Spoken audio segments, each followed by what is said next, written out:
Hello, everyone. Welcome to the live stream. Let's let me know if you can hear me, see me. Okay, feel like Tommy. Let's see who we got here. Terry Man is here. Hi, Terry. Nice that we can do a stream when you're not working for a change. The results from the Rutland Weekend television judges. Ha. And hello to everyone out there in live stream land. Terry Man from Derby. Pablo's here. Hiya. Welcome. Who else we got? Polythene Pam's dad. Hi, mate. Hello. Lynn. How you doing? Welcome. Nathan's here. Hiya, Nathan. Carol from Michigan. Welcome. We've got Laura here as well. Hiya. Paul is here from Down Under. Welcome, Paul. Nice to see you here. Voice is a bit dim, are you saying? Carol says she can see me and hear me fine. Pablo says loud and clear. Maybe you just need to turn your volume up a bit. Polythene Pam's dad. Mike's here. Hi, Mike. How you doing? Good to see you, mate. Good to see you. And yeah, you can hear me okay. Peter's here. Hi there, Peter. Who's this? Harriel Zendorn. That's a difficult one. Hello there. I don't recognise that name. Joe Mantoneo's here. Hi, Joe. Welcome. Glad you can hear everything okay. Neil's here from Aberdeen in Scotland. Hi, Neil. You're always here. Thank you for coming again. Peter's here. Hi, Peter. Got Paul's here from Clacton. Just well, not exactly down the road, but kind of down the road from me. Paul, it's 4 a.m. What's the matter? Did you wet the bed? Is that why you're awake at 4 a.m.? Welcome anyway. Thank you for being here at 4 o'clock in the morning. That's amazing. John's here from Apple Jams. Hi, John. I might be a bit in and out due to bedtimes currently happening, so I'll get my contribution in now. Okay. Cash grab. Shut up. Charles is here. Hi, Charles. Nice to see you too. I knew what you meant. Jeff's here. Hi, Jeff. Nice to see you.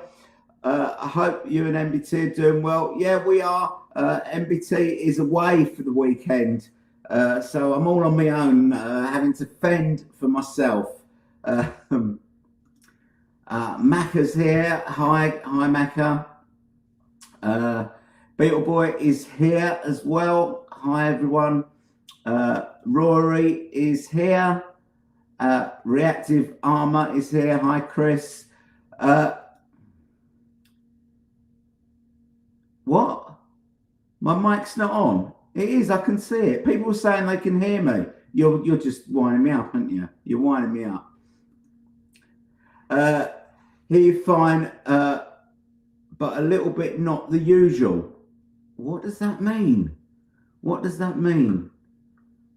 Let me just check my settings. Hang on.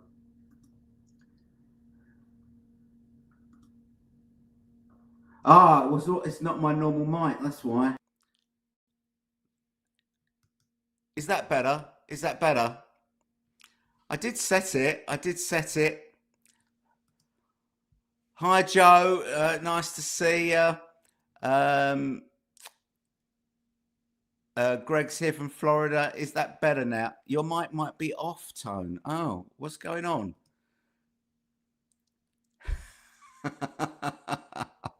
Yes, I know who you are. We might get a couple of people up if people want to come up in a bit. Let's get through all the hellos first of all. Hi there, Tone. Have a few problems with blue meanies on my Wi-Fi, but we'll be here as long as you can. Oh, okay, mate. Okay. Sorry to hear that. Andrew's here. Someone can't sleep. Dave Healy's here. Hi, Tone. Not sure if I'm logged on. I always get these problems with live streams. Well, I can. Your message is getting through, so I presume you are. Hi. Oh, he's saying hello to Greg. Richard's here. Hi, nice to see you, Richard. Yes. It was. It was nerve-wracking. It was nerve-wracking. But yeah, they managed to. Win. It's just a shame Spurs went and spoilt it, like the meanies that they are. But yeah, good win for us today. It was a difficult game. Everton, a good side away from home. All right, much better sound. Okay, we're back in the room. I think. Have you seen the AI Ringo video for his new song? I love the song, but the AI John on the Mad Day Out with the moustache is too funny. Yeah, I really like the video actually. I don't know. Do we call it AI when? I don't know. It's just video trickery. Didn't we? It's the same sort of thing as we had this sort of thing in the 80s, didn't we? We didn't call it AI then. We just called it video excellence or something like that. Yes, that sounds like the sound is better. Okay.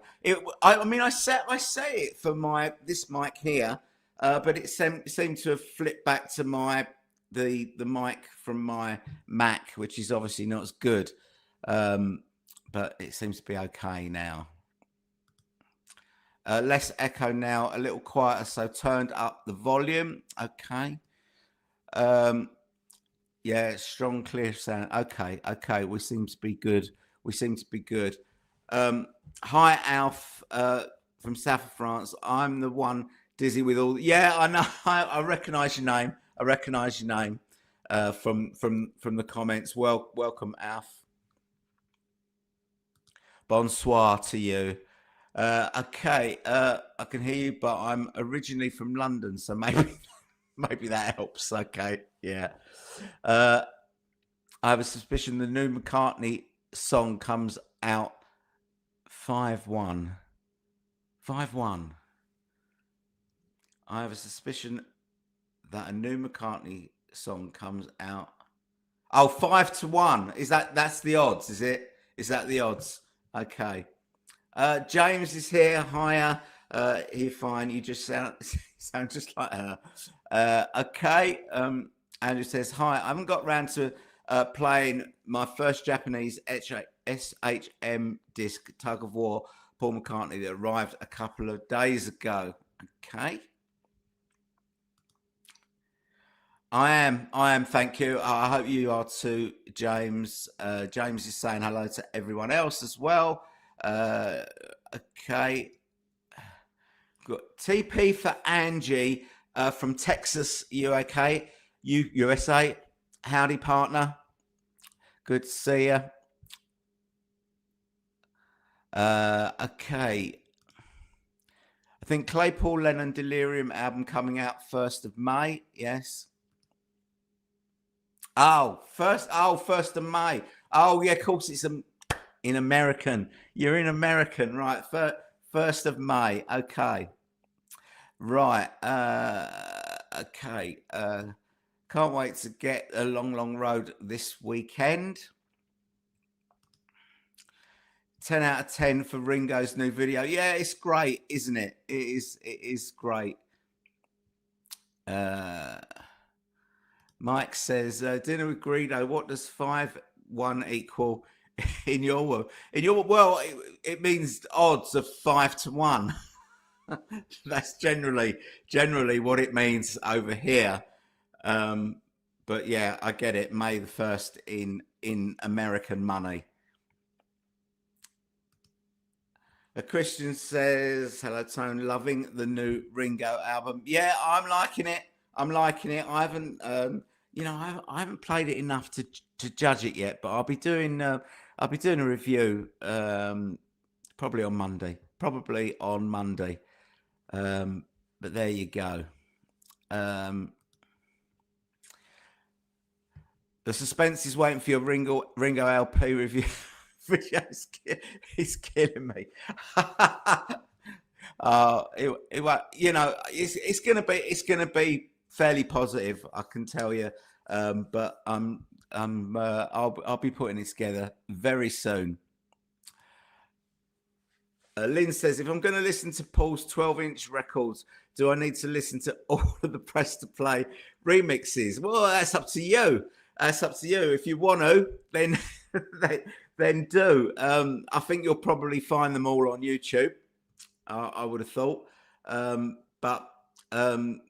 Yeah, it's mind blowing that all those mixes.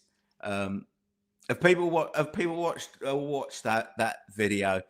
I can't tell you how many times I had to re-record the bit on the song Press because I was just getting in a complete mess with it.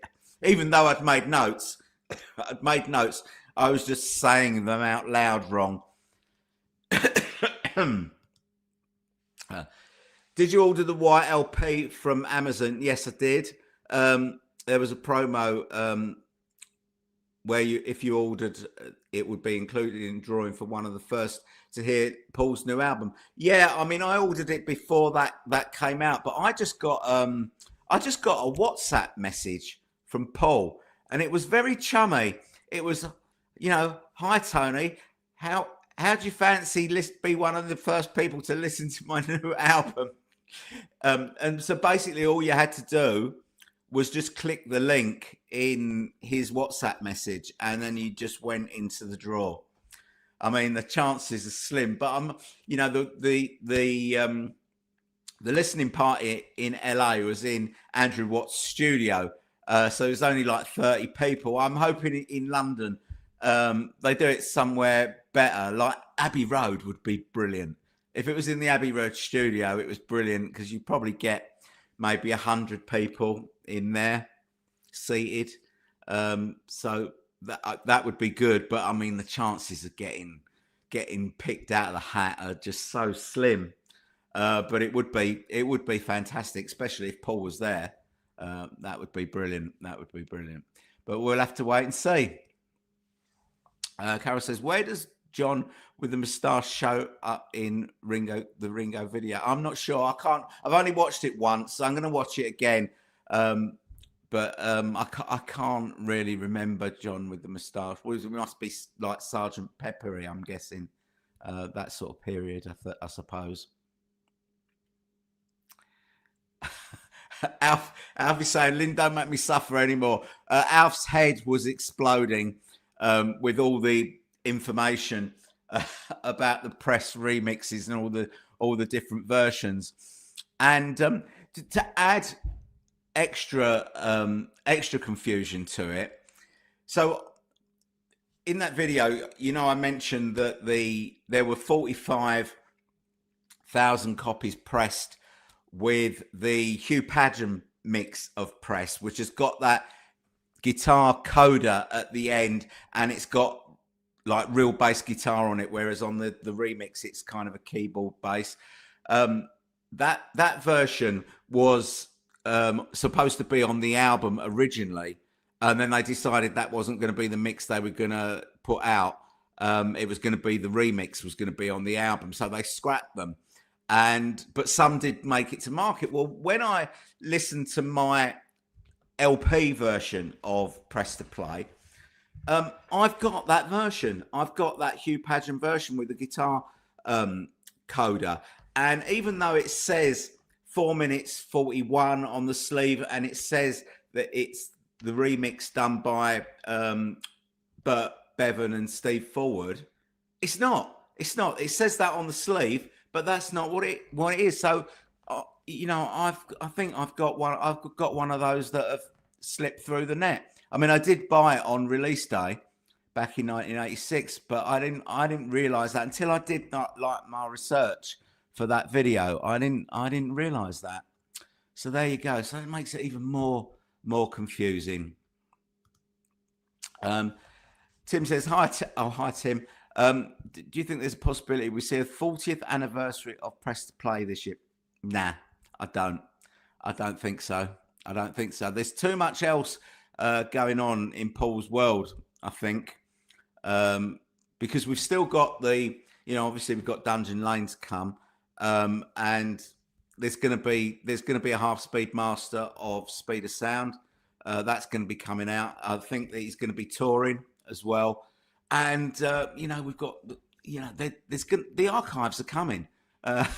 Back to the Egg and London Town are definitely coming. So it's too busy. It's too busy in Paul's little corner of the world, I think, for a Press to Play 40th anniversary. And I'm not sure that would be something that they would celebrate.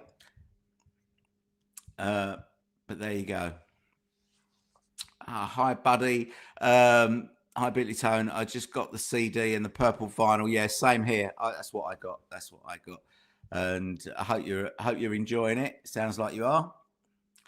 Polythene Pam said, if you remember, I said I'd have to go hunting for press single lasting 355, but on inspection it's only a promo. Okay. In the UK that was the first single. The first single for Press was the 355. I think it's the remix version because that's what they replicated in the singles crate, and that I thought they were replicating mostly the originals, but who knows? It's just too complicated to even get into. I think any further in it. Hi, Sean. I think Spies Like Us is really underappreciated song. It's a great little pop song. Yeah, I agree. I really like it as well. Pablo says, I'm in the draw for the Macca album pre-release event too. He's hoping, yeah. Fingers crossed, but the chances are slim. I mean, how many people are going to be in that draw? James is agreeing with Spies Like Us. He likes it as well. Jeff says, John with the moustache in the Mad Day Out part of the video. Oh, so what you're saying is, because in Mad Day Out, he didn't have a moustache, did he? So you're saying they put a moustache on him. Is that right? I didn't notice that.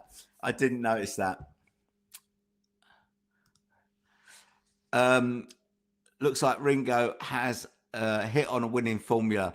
Yeah, I think this type of music suits him. It suits him. It's definitely better than the stuff that he's been doing for the last few years. Miles better. Miles better. Okay. I wonder if Ringo's new album will get a high position in the Billboard chart. No, I don't think so. I don't really see much appeal for this outside of Beatles fans. I don't think it will do anything much in the charts. Maybe in the country charts it might do okay, but I don't think it's gonna. I don't think it's gonna dent the Billboard chart. I watched Mr. Mayo Beatles Plus review of the Long Road video. So did I. And I agree with him that it's possibly one of the best videos released recently. Oh no, I didn't watch the video. No, sorry, I didn't watch the video. I haven't seen his review of the video. I've just seen the video. I think it's better than Now and Then. Okay.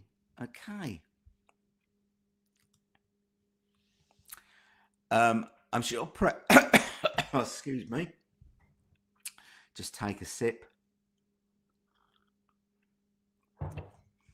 I'm sure Press to Depress will get an archive if they come back up for air. Okay. You're not a fan then, James, no?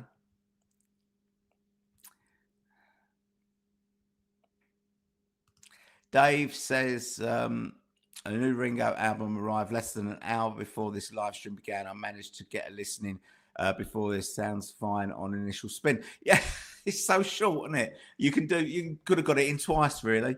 It's about 33 minutes long, I think. It's very short, sharp, and to the point.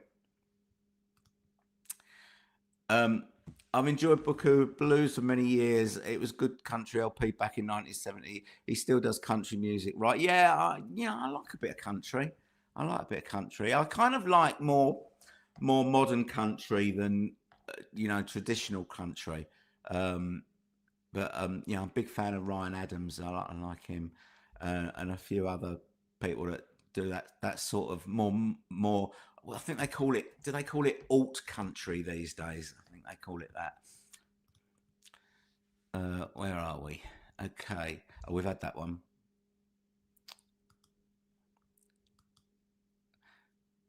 Why isn't Carol's comment coming up? It's not coming up. I don't know why. We seem to. Oh, we're one behind. There are photos included in the Long Long Road CD that aren't on the LP. Yeah, I noticed that. One LP photo that doesn't appear in the CD booklet. Yeah, the Beatley one's not in it, is it? Is it in? Is it? I don't think it's in there, is it? The one with him in his Beatle days.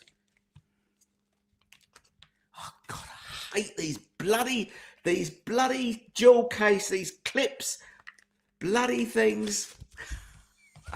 They drive me nuts. Joe said I got out of bed the wrong way because I was moaning about him in my video. Yeah, the one with him in in that shirt in, I think the Get Back sessions is on the LP, not in the CD. There's a couple of pictures in the CD, not in the LP. Right. It seems like I'm having to press on the comment after to get the one before. Right. If press in the box set singles box you have, it must be a new mix. Well, it's the 355. It's a 355 mix that says it's remixed by Bevan and Forward. That's what it says on it. And according to Luca's book, that is what came out as the first UK single, and then they did the second one of the video edit. So there was 2 7-inch singles. So that's where we are with it.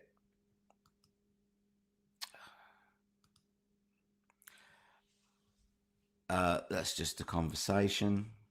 I really like the video for Long Long Road, but I think the one for Now and Then is more point. Yeah, I don't know, actually. I don't know. I think I agree. I mean, the Now and Then one was very poignant at the time. But I do really like this one. I do really like this one. He's not driving the car, though. If he is, I'm calling the police. He's turning around and he's doing that.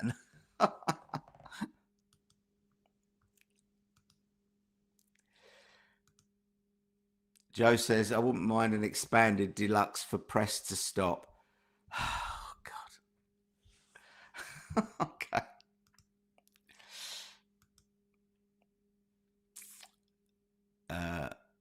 Well, where am I going here? I seem to have skipped a load of comments.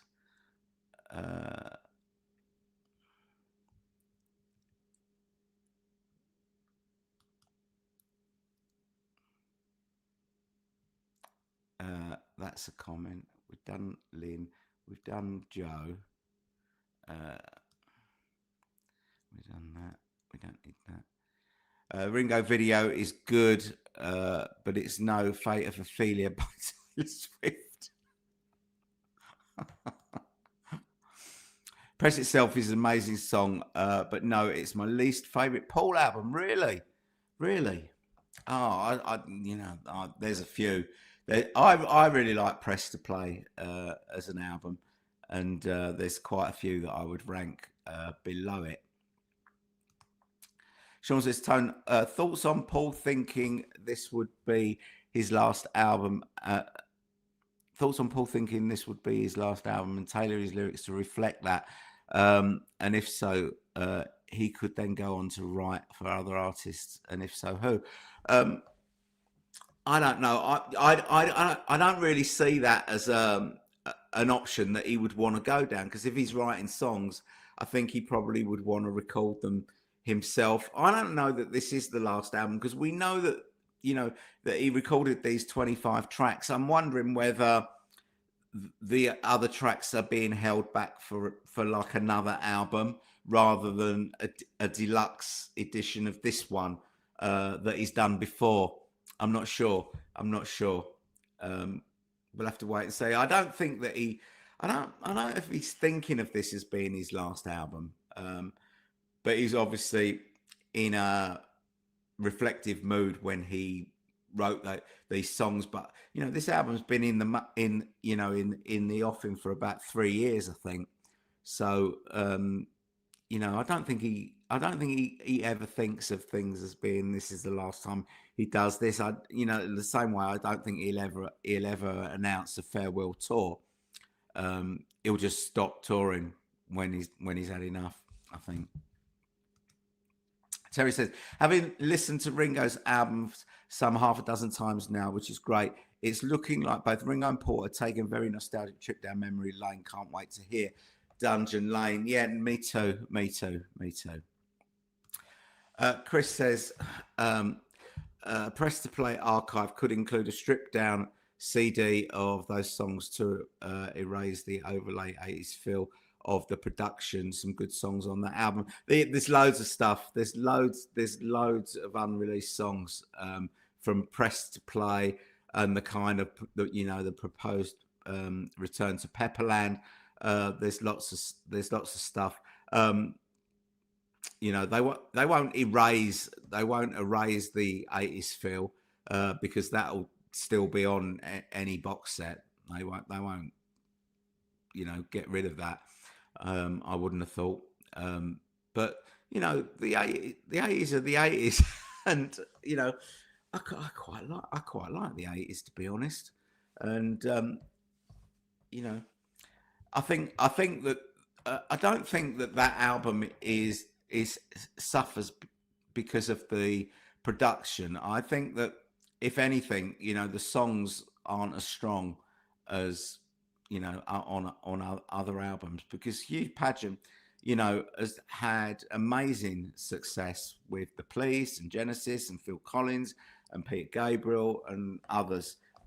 He's a good producer. Why are Ringo and Paul both reminiscing about their Beatle days at the same time?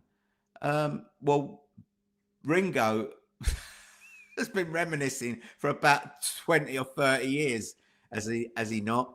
I don't think it's unusual, and you know, he's written one song on this album, Long Long Road, which is, you know, kind of talking about his life, and you know, but he's been doing, you know, he's been self-referencing in his songs, Beatles, you know, remaking songs that he's done before, and yeah, dropping, you know, Beatles lyrics and Beatles song titles into songs, you know, for years. To be honest, he hasn't just started doing it.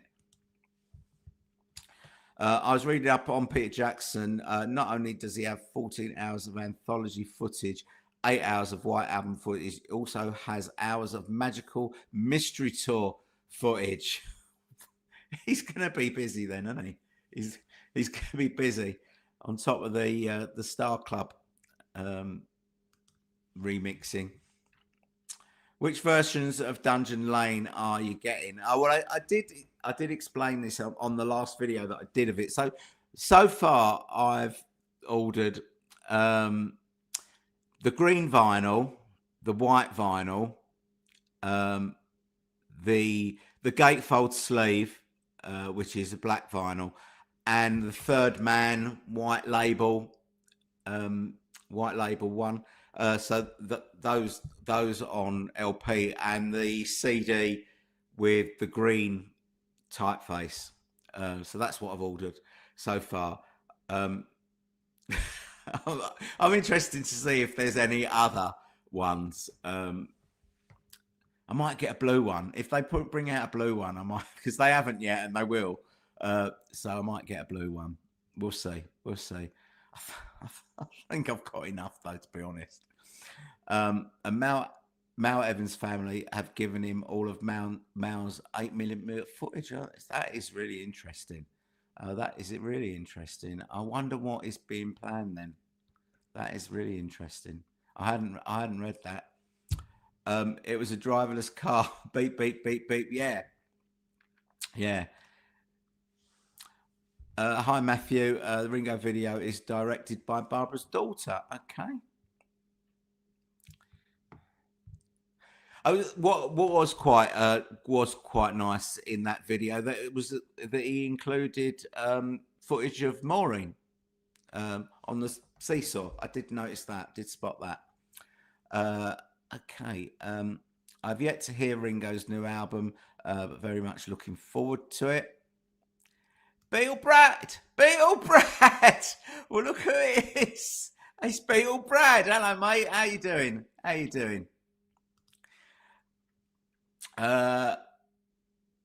Not sure why the new Ringo video gets flack. I'm not giving it flack. I like it. I don't think we should attempt to change history. Press to Play was written and recorded in context of the 80s and meteoric rise of the CD. Yeah, I agree. I definitely want the return to Pepperland stuff. Yeah, that will be included. Hugh Padgham worked with XTCs and mate. Yeah, I forgot about XTC. Yeah, groundbreaking even. Yeah, he was a great producer. I did enjoy you talking about the Ringo one. I'm still looking for it. Thanks, Brad. Thank you. A fantastic up-and-coming YouTuber did a great video about Ringo's back references. Are you back referencing yourself there?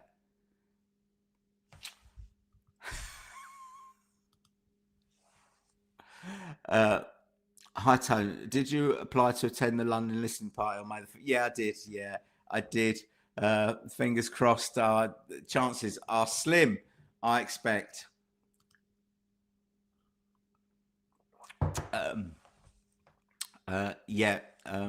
Terry is agreeing. All the Return to Pepperland songs are on YouTube. If people aren't aware, yeah, they are. Paul says, I'm not a Ringo fan. Don't get me wrong. I think he's great. He's a Beatle. But most of the music he produces die and wouldn't get a second look if it wasn't for him. Yeah, this is what I was saying. This is what I was saying to you earlier today. It's something that I've thought for a long time. I did this video about a year or so ago called "We Need to Talk About Ringo," which was about his solo career and how I don't think that I would. I've got all his albums. But they're loyalty purchases because, he was in the Beatles. And, if another artist had produced a batch of albums of that quality, I wouldn't be interested. And the same goes for if he was if he'd been the drummer in another band, then I wouldn't be interested in stuff of low quality. But I'm glad that he's made a couple of decent albums now. But the stuff that he was doing before, basically from Liverpool 8, it's just not good. It's just not good. Peace Dream, what a stinker that is. So if Apple pulled their finger out and gave Peter Jackson a yes for the next few Beatles projects, would be simply amazing. Yeah.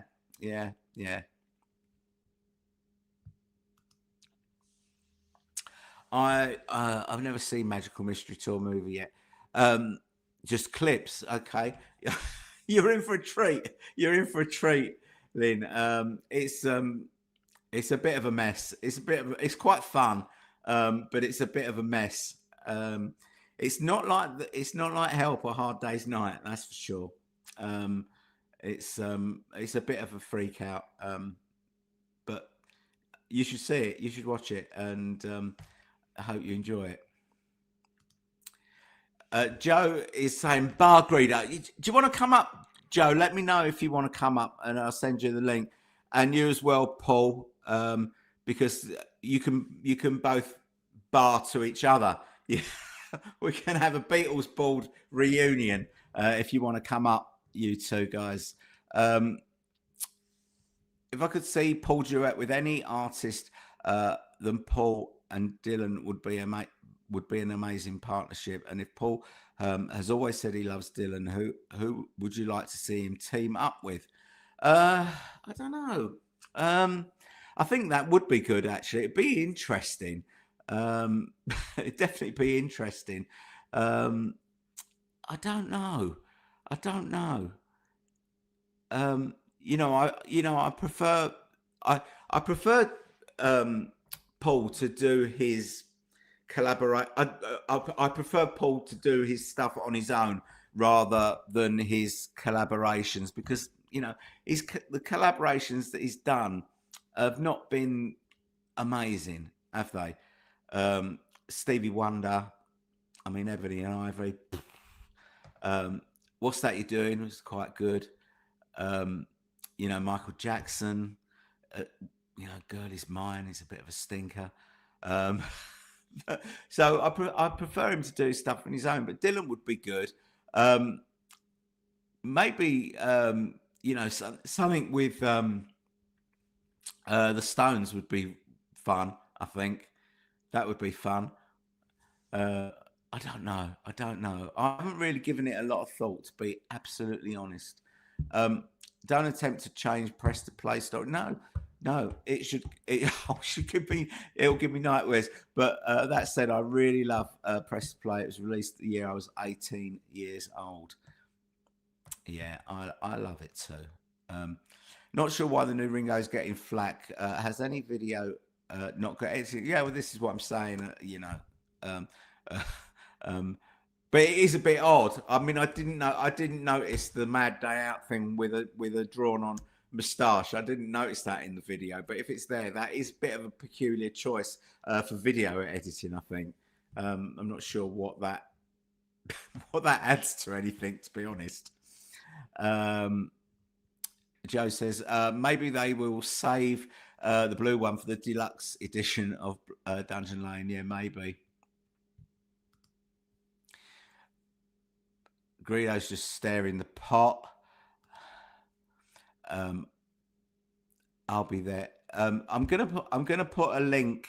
I'm gonna put a link down in the comments.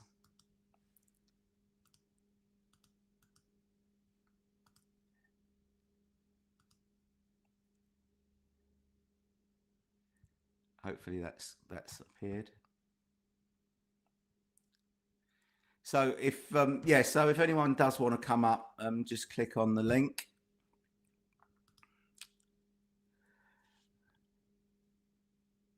You have made it to a live chat. So good to see you, Brad. See if we can get a few people up. If people want to come up, and just click on the link. We've got some guests here already. We've got Joe. We've got Beatle Brad. Hello. Hey. Hello. I had to put Tony. my Ringo shirt I on can't hear you. because I had to put this on to give some support from these non-Beatles fans here. Yeah, really. Hang on. I can hear you now. Hi, Joe. You Hi, didn't hear Tony. any of that? Hello, you two. You all right? Oh, Yeah. Good. I had to put my Ringo shirt on special. Peace and love. Hey, I see Brad's got his Ringo shirt too. Yeah. I'm waiting on my album. It should be coming today, but I put up a humorous video you guys would like. But I don't know where it is. I pre-ordered it, but who knows? I mean, Yeah, Joe's you know how had that his goes. for 2 months. Yeah. Well, only 1.5. Right. Should we do a new? Oh, we got Greedo here at the moment. Ah, Hello, mate. hello. Hello. Everybody. Hello. The shirt doesn't bother you too much, does it? It's not as good as these Beatles shirts. Yeah. Well, what is the least link in any chain? Keith Richards. Well, Yeah, do I need to get a Peter Bill Frampton Wyman or album something instead? You know. We've got someone else waiting as well. I'm not going to have more than 4 on because it's just going to get too confusing. Oh wow, this is a lot of people today. Oh, Yeah. okay. Yeah. Goodness. So when one of you has had enough, feel free to bugger off. But let's you've only just got here, so you're going to Get be outta a while. here. You're going to be a while. Okay, so where are we? Let's get some comments going. Hugh Padgham was responsible for the re-recording. Recording No One Is to Blame by Howard Jones, but with Phil Collins on drums. Okay, yep. I don't need to do your next comment, Brad, because you're here. Oh, come on. What's your problem?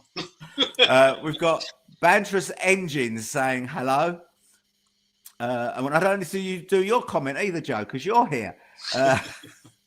So Andrew's saying new version was Howard Jones' biggest hit in the USA. Rory says some people saying that Ringo is using auto-tune. I don't think it matters if he is, but I think his voice holds up well without it. I don't think it matters either.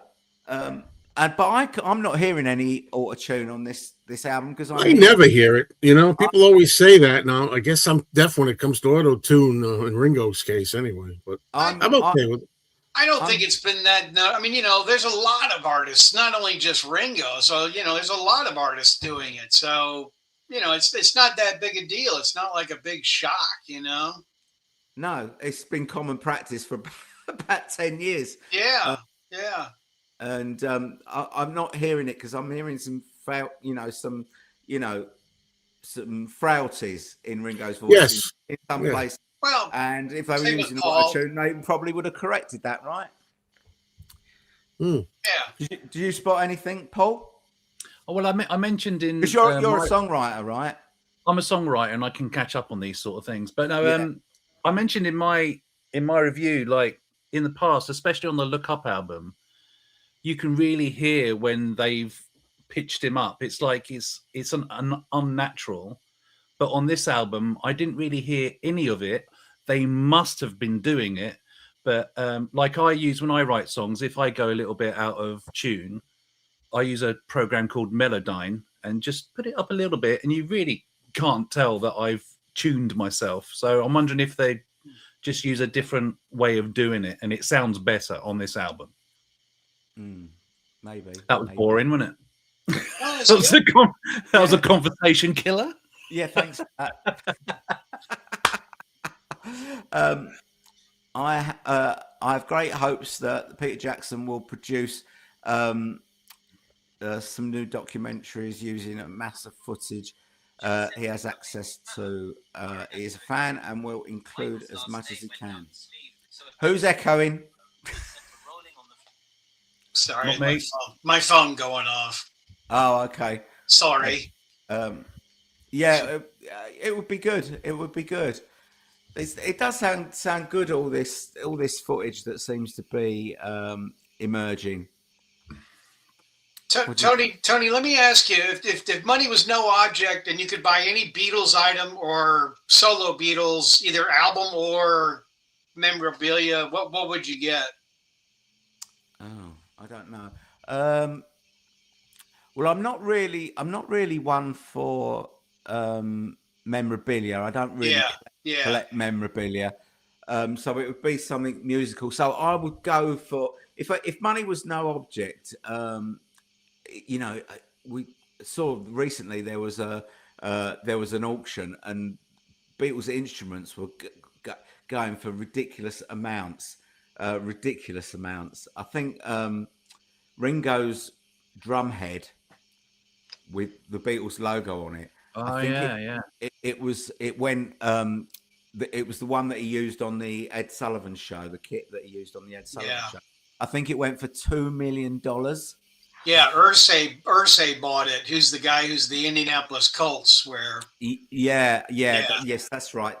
Yeah, and but interestingly, the first kit that he had. So that was just the drum head. So it's just the skin of the drum that's got the Beatles logo. $2 million for that. But his first kit, the one that he recorded, Please Please Me on, and with the Beatles. And those early singles, the full kit went for 1.8. So you could have saved yourself. You could have saved yourself $200,000 and had the whole kit rather than just had a drum head that you can only just stick on the wall. At least with the whole kit, you can play it. So that was that. That's interesting because you're picking that because you're a drummer, right? Yeah. I'd pick the bass. I'd want Paul McCartney's. I was going to ask you, what you would want. Yeah. I think I would probably go for the drum kit, but there were some nice guitars in that auction as well. How about you, Joe? Nothing to do with instruments unless they were autographed, but I think I'd go for a nice full set of 4 Beatles authentic autographs on an item, or a first state butcher, if they have this first state butcher that maybe was never touched. Yeah, that is a good one. I thought you would have picked the bass because I know you play a little bass. I play a little bass here and there, not much, but a little bass. Hi, Andrew. There it is. I love it. Andrew. What are you doing having a It's live Andrew stream Dixon. while it's Andrew. Ronnie O'Sullivan versus John Higgins? Snoop peanuts are we. Come on, Andrew. We have to see it. What about the Ringo album? We have to wait for a Lennon release for you to come out. Come on. Since we're talking about, I'll jump in. If money was no object, I would like to have John Lennon's psychedelic Phantom 5 Rolls Royce. Oh, you're a car guy. You're a big car man, aren't you? Yeah, I am. Big car guy. Yeah. Okay. I killed the conversation. Well, Brad's out of here. We'll see. We'll see. We've got. I'm going to bring one more person up because he's been waiting a long time. He's the only one. Richard. Hey. Hello, everyone. Hello, Hey, Richard. How are you? I enjoy your podcast, Joe, Beatle Brad, the Beatle board game, Todd. Thank you. Yeah. Thank you. I met Andy Nichols when he came to Liverpool and his wife, the MVP Heidi. I had a great time. MVP. The Ringo album's fantastic. I'm really enjoying it. Yeah. You're from Scotland? Yeah, but I live in Liverpool now. I've been here for 5 years. Wow. Yeah, it's brilliant city to live in. Lots of going on. Oh my gosh. Yeah. Whereabouts are you? In Crosby. It's called Crosby. Crosby, yeah. Okay. Yeah. I've been to Liverpool twice, but boy, that would be unbelievable to be there, live there. Yeah, it's crazy. I mean, it's just unbelievable. I still have to pinch myself, to be honest with you. You know what I mean? But I just came down for the weekend and met a girl, and I've been with her ever since. So 5 years now. So I'm very lucky. It's amazing how your life can change, really, and it's all because of the Beatles and Paul McCartney and Ringo and sorry, George. So thank you for all your great work on the podcast. I really enjoy it. That's how I first discovered Joe was an old wave Ringo review. That was years ago. People know I don't praise everything because because I didn't like old wave much. No, I didn't like it much either, to be honest. Andrew, Andrew, if you're still there, if you can pull yourself away from the snooker, you're welcome. You're welcome to come up and have a bit of a natter. So please do. Record it. Okay, James says Paul and Brian Wilson was a fantasy for decades, and the one song they did was awful. Yeah. Say is great. Yeah, it's that's good. But I'm saying it's not amazing though. It's not amazing. I think the solo version of Paul doing Say is a little better. Is it? If it's the one I'm thinking that came out in a 12-inch record. Yeah. To me, it sounded. I remember that to me sounding more like Michael Jackson. It kind of did, didn't it? Like more Michael. Maybe I've not heard a solo version of Say. You're not thinking of Ebony and Ivory, are you?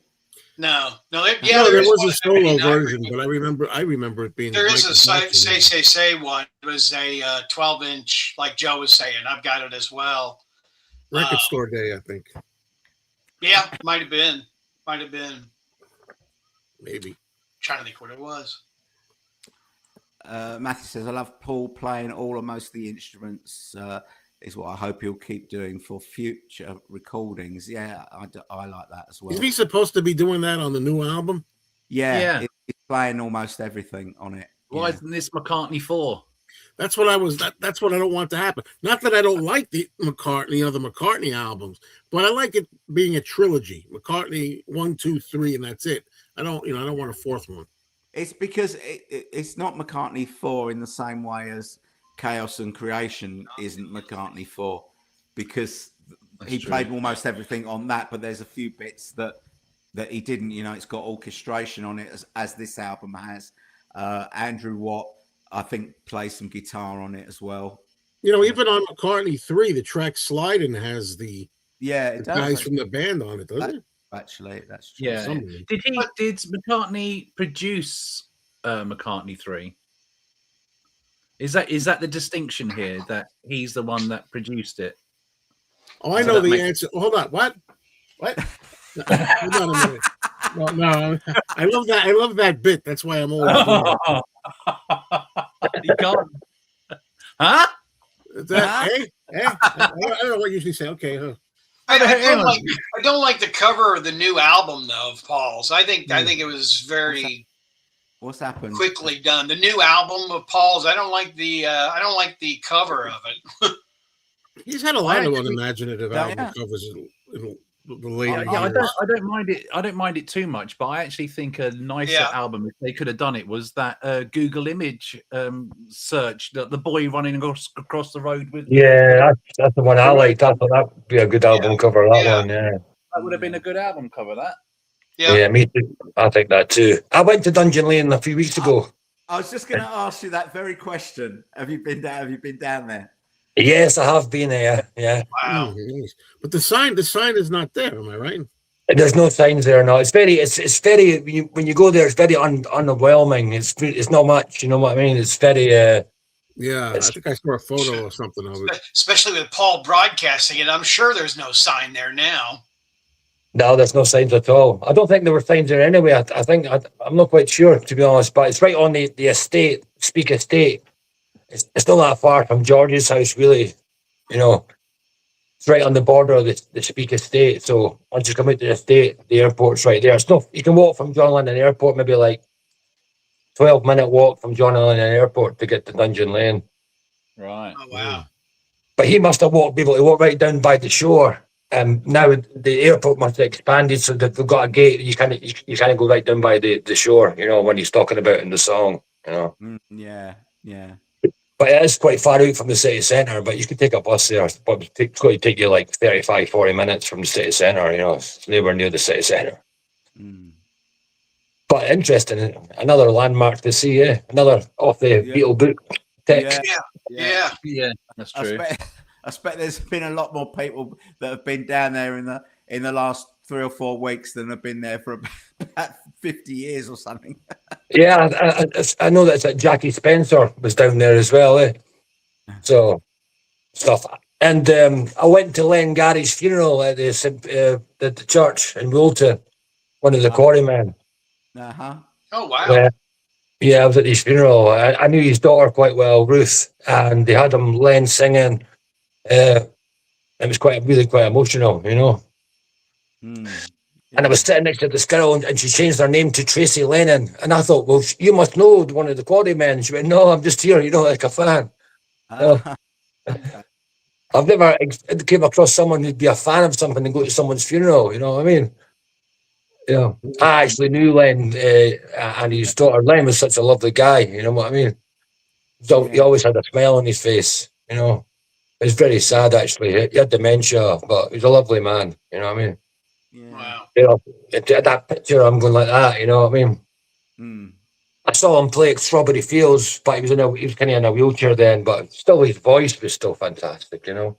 So amazing, really, to be honest, you know? Yeah. Good stuff. The gift that keeps on giving, I call it, yeah. The Beatle gifts that keep on giving. Yeah.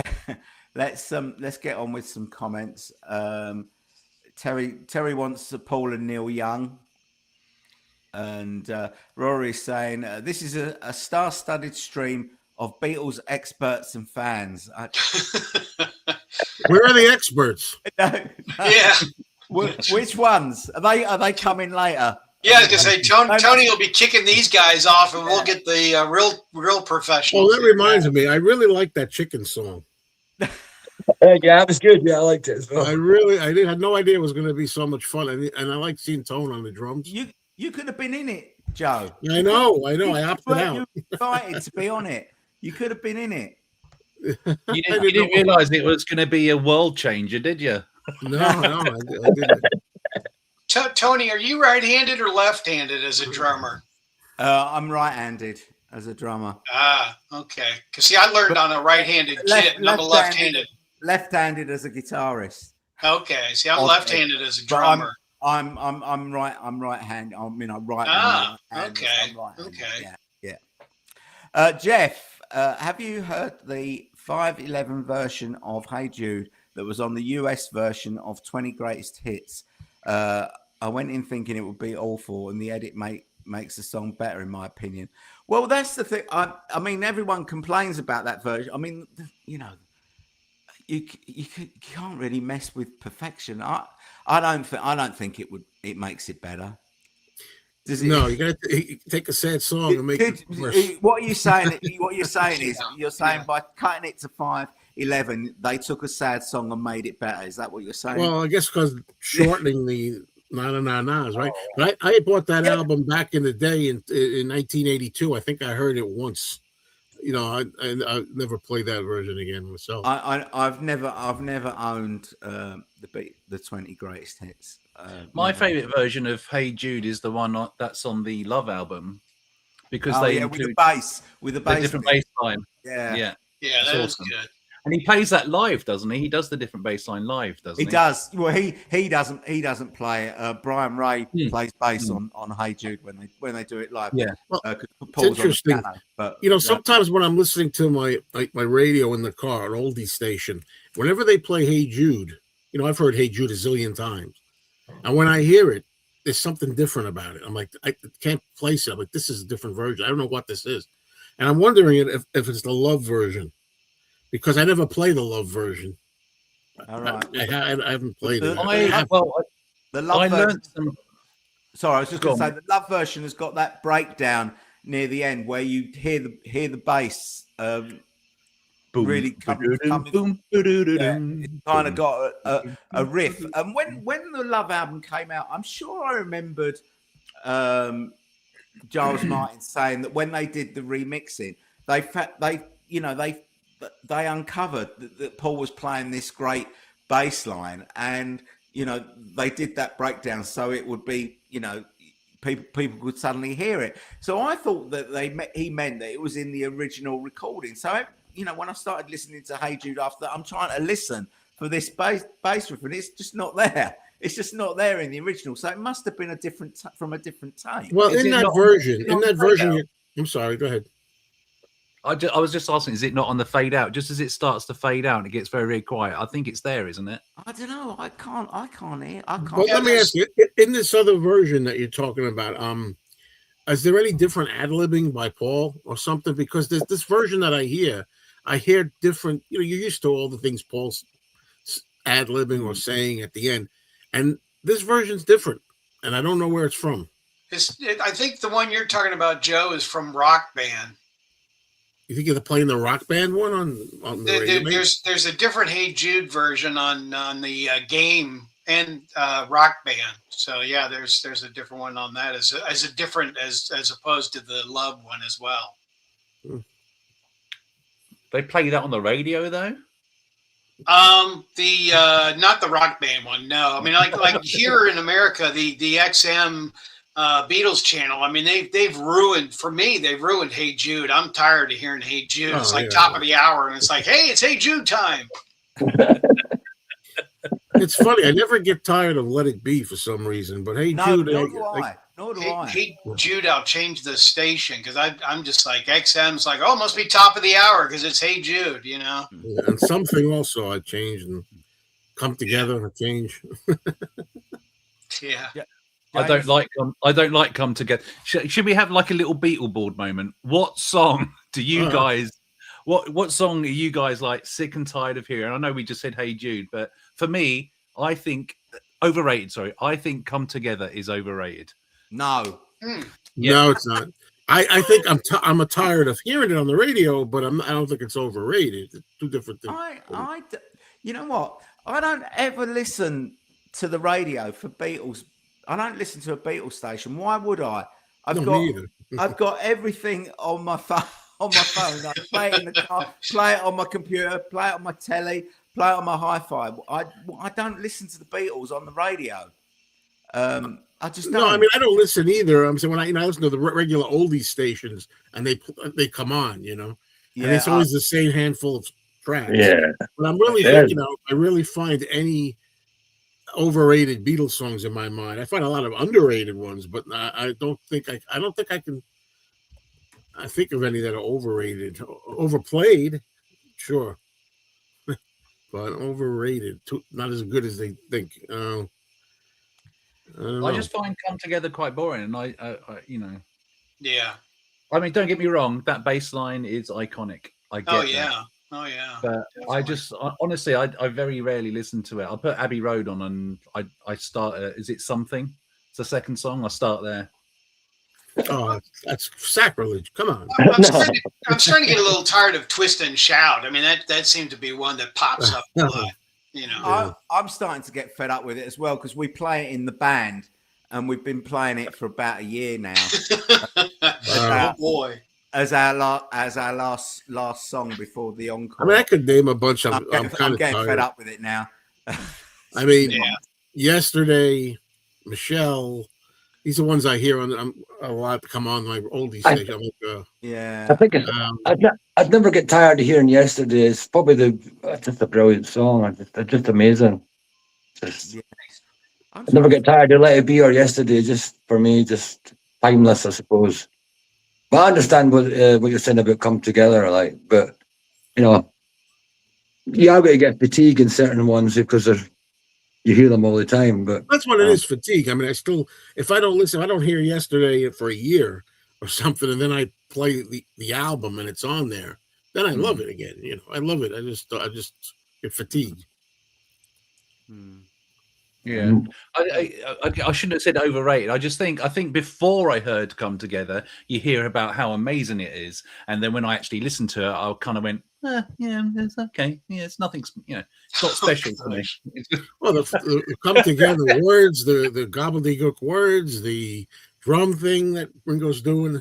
It's all great. Don't get me wrong. It's all great. The funky little piano solo. Yeah. Paul's I wouldn't be skipping it. Yeah, Andy Nichols is here, so I could say, Andy, you don't skip anything. I don't go for that when it comes to. I don't believe in that. But a song you don't hear on the radio is like Strawberry Truffles. No, I don't think I've ever heard that on the radio. You don't hear that one. I mean, I don't think I've ever heard of Strawberry Truffles. The hell is Strawberry Truffles? Yeah, no Strawberry Truffles. Right, I've got to go anyway, guys. But thank you. It was nice to Come on, thanks for coming on, Beatleton. I really appreciate it. Keep up the good work. I've watched all your podcasts for a long, long time, and Joe, blah blah blah, and it's brilliant fun. Keep it up, and thanks a lot. I really appreciate it. Thanks. Nice to Nice to meet you, Richard. Good to see you. Good to see Yeah. you. Cheers. Yeah, you take care. All the best to you, eh? Thanks for coming on. Not long now to the 29th of May. Dungeon Lane. Can't wait to hear. I'll see you later, guys. Take care. Bye. Bye. Bye. And then there were 4. Oh, Yeah, I'm just getting ready to say that. We've gone all big again. Thank God he's gone. I'm joking. No. I'm joking, Richard. I'm joking. That's a sense of humor. He is joking, Richard. And if you don't understand that he's joke, then you've got to watch the Beatleboard. You've not watched the Beatleboard. Yeah. Right. Okay. So James is saying hello, Brad. Pablo is saying the greatest gathering of Beatles YouTubers ever. Oh, what wow. a show! Oh, wow. Show. That is high praise indeed. It's probably not true, but Yeah. it's, She's watching a different channel. She's letting us know about a different channel. I bet you say that to all the YouTubers, don't you? Yeah. I'm just waiting for Cell Block 5 to open up till I go. So, that's why I'm here. The Cliff and Phil show says Ringo does just fine, thank you. James says Peter Jackson should make yeah, that's a good idea. That's a good idea because we haven't had one of those. What are the Ringos? Oh, the puns keep coming. I think Paul sometimes could do with an editor rather than a collaborator. Lennon was not afraid to offer constructive criticism, but I think that most of those he works would tend to just agree. Well, he hasn't. He said that Andrew Watt is not one of those, and Nigel Godrich certainly wasn't either. He does usually work with a co-producer most of the time these days, but I don't know what happened with Egypt Station though. Anyway. Don't you kind of think though, when Paul has somebody working with him, he kind of works a little harder on a song? Sorry, what was that? Don't you think kind of in a way that when Paul's collaborating with somebody else on a song that he kind of has the tendency to work a little harder on that song? I don't know. No. I mean, like Elvis Costello. I mean, Elvis kind of pushed Paul a little bit more than say, Stevie Wonder did. Could be. Yeah. Yeah. So what you're saying is that there's a difference between like true collaborations and just having a guest on one of his songs, sort of thing. Yeah. Okay. Carol's still saying that my volume is quieter than the others. Is that sounds good to me? I've turned you up. You're all good. Oh, okay. I think my volume. I'm on it. Okay. Thank you. That's all right. I need to scream. My volume's low. Joe's saying hello to Joe and Brad. Oh God, how far behind are we? Hello, Joe. We're miles behind. We're miles behind. I'm gonna have to keep moving. That's the bad thing with a lot of people. yeah, that's what makes it tricky when there's lots of people, because you've got to engage everyone, and you've got to keep the people that are writing the comments going as well. I think if anything they're using okay, that's what Mike says. Mike agrees with Paul, I think. Matt's saying he doesn't hear auto tune either, but he hears it on the EPs. See, I hear it. I hear it on the song "Money" from "What's My Name" because it's over exaggerated. If you remember that track, his cover of "Money" on there. I think "Money" was pretty poorly done. Yeah, I agree with you, Joe. I think it was done as a lark. I think. Yeah. See you Monday, John. Yeah. See you Monday, John. Right, okay. The drumhead was from Ed Sullivan's show from their first appearance. Yeah, I know, but it was just the drumhead. It's just a drum head. Oh, come on. It's the Ed Sullivan drumhead. I saw you some video where you were like, oh, why? No, yeah, I $2 million for a drum head. Okay. All right. But my point was that you could have had the whole kit for 1.8 million. Oh, well, that's a whole nother thing. Including the cymbals. We'll throw the cymbals in. Hi, Nick. Nice to see you, Hi, mate. Nick. Hey, Nick. Hope you're all right. What's this? I think the most original Beatles Dan would prefer. Hang on. Would prefer album vocals to be close to live and unaltered as possible. Right. Okay. Yeah, I think so. Fans. He means fans. Oh, man. It's getting late. Dino V is here, loving this international link up. Yeah. James Martinez is here from Texas. Hi, James. Nice to see you. I met James. Met him in Chicago last summer.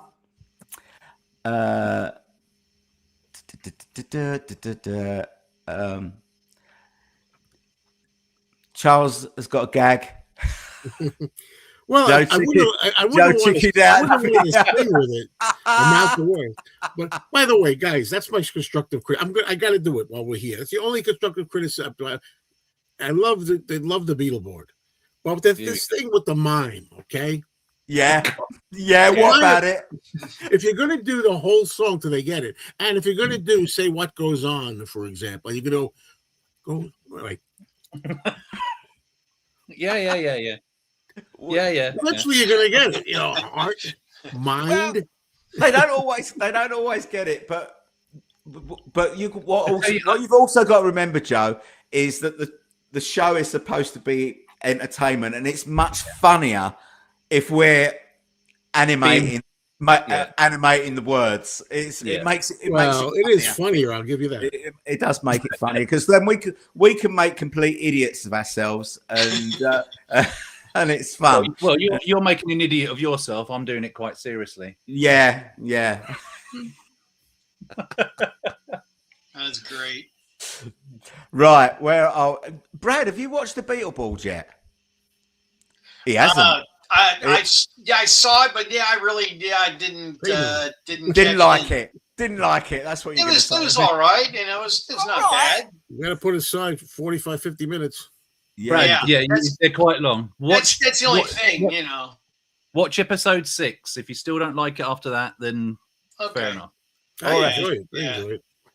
Time's kind of busy for me, eh? It is long. We've been trying to figure out how to make it shorter, but Mike says, "Hey Jude is perfect as it was made in 1968. In my opinion, it is perfection." Even with the swear words in it. Yes, especially with the swear word in it. Yeah, love it. I agree. And Andrew Brazier agrees as well. Where are we? People talking to each other. So I'm just trying to get through these. What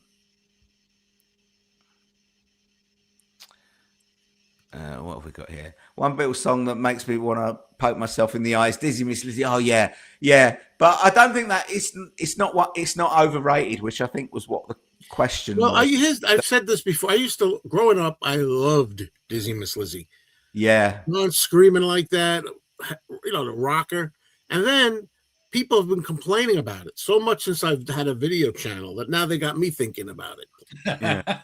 Being like repetitive. I never thought. Now when I hear it, I just hear that guitar all the time. I never thought about it. Yeah, that's what I hear. That relentless riff.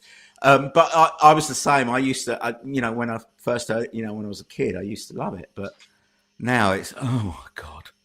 Right. Okay. George never tires of Twist and Shout. Yeah, Twist and Shout. Christopher is here. I agree. Come Together is overrated. The hook is super catchy, but the verse drags a bit, and the bass riff effect overused. Wow. Wow. Look at you. Well, I love Come Together. Yeah, I do too. I'm not tired of any Beatles song per se, but Paul himself has put me off Hey Jude, Eleanor Rigby, and Let Me Roll It. Yeah. Let Me Roll It. Man, I used to love that song like you wouldn't Yeah. believe. Yeah. I'm so tired of hearing it after he did it live. It's just the live thing. He's just been doing it. When I first saw Paul do it live, I thought it was great. You know, it was really a lot of energy. But, you know, after, 10 years of doing it, it's like, oh, come on. You've got more songs than that, you know? But I think he plays it just to give people a chance to go, have a piss and get a cheeseburger. It clears out the building pretty well. Yeah. Andy's here. Andy, if you want to come up, I'll put the link again here. So be at the bottom if you want to come up. Doesn't want to be seen with us. By the way, did I say that I love Peace Dream? I love Peace Dream. Even with the words that I sometimes complain about him name checking, I just love it in that song, the name checking. And Paul's on bass. Maybe? Hi, Conga Man. Conga Man, what's up? A future contestant on the Beatle board. Oh, excellent. His name is in the... By the way, you don't have my name in there again, right? In the old brown shoe. The brown shoe. My name's not the even old brown shoe. That's where we pick the names. Don't put my name in there again. Okay. Maybe I'll do a rematch at some point, but not for a while. We got to get through lots of people. Yeah. And then we'll think about having rematches and having maybe the top the top Joe, 4 people. Joe, as you're here and live, please never forget you were one of the founding fathers of the Beatle board. You came on that first episode with us, and we all didn't know what we were doing, and so you're very special in my heart. Well, I appreciate you thinking of me to be on the first one, but if I didn't think that, maybe I should see how it played out first after a few people. Yeah. Because now this time I would have done things differently. I think I would have passed if I didn't know something. I would have said pass more often. Pass. I wouldn't have let the clock run out. But someone had to go first, and it was me. I'm honored it was you. Yeah, thank you. You did a great job. You did a great job, and it was fun. It was fun. Where are we? But the show has got more crazier, hasn't it? Since you, it has. It's mental now. Yes. All right. This is a good question. So I get this a lot. If you could have experienced one Beatles performance live, what would it be? Great question. There's different shows for different reasons. I always tend to say Shea Stadium, even though you couldn't hear them really, because I come from America, New York, and all that, and I like the Mets. It would have been nice to have been there, but I know that's not the best for audio reasons. Yeah, I know what mine would be, but mine would be the rooftop, but with the proviso that I could actually be on the roof, not like looking up from the pavement. But if I could actually be on the roof and watch that would be my choice. But in front of them, yeah. For me, I think I would probably like the in '64 the Australian tour was just pandemonium, and to be in the midst of all that Beatlemania and the crowds and the concert and all that, I think Australia would probably be the one for me. Okay.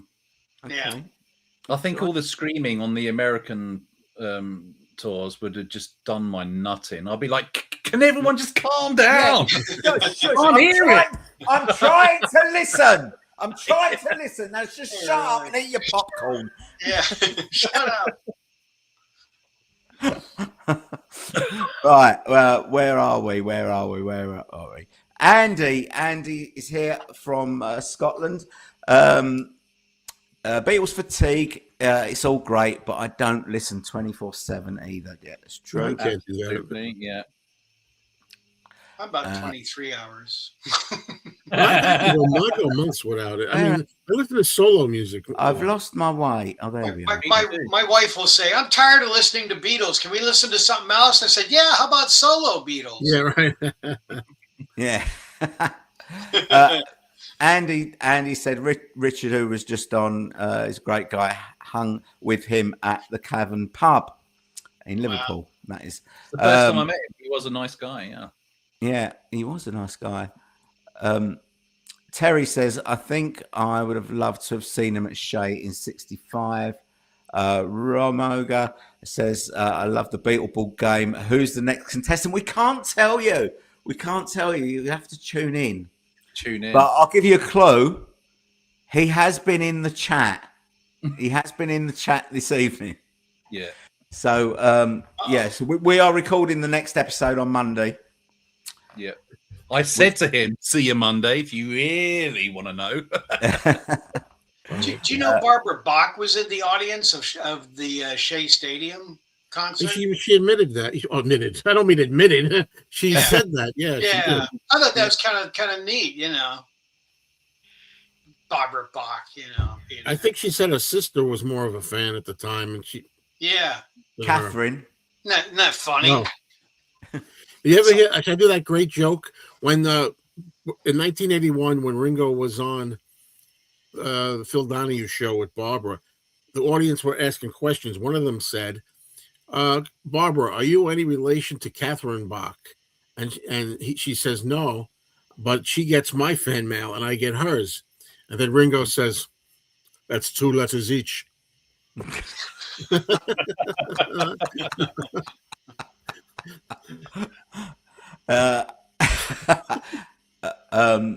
I'm glad you love the show. Keep watching. Tell your friends. Jesus. Yes. Did Paul McCartney ever get in touch with you guys, by the way, yet? No. Hang on. I really want to try to.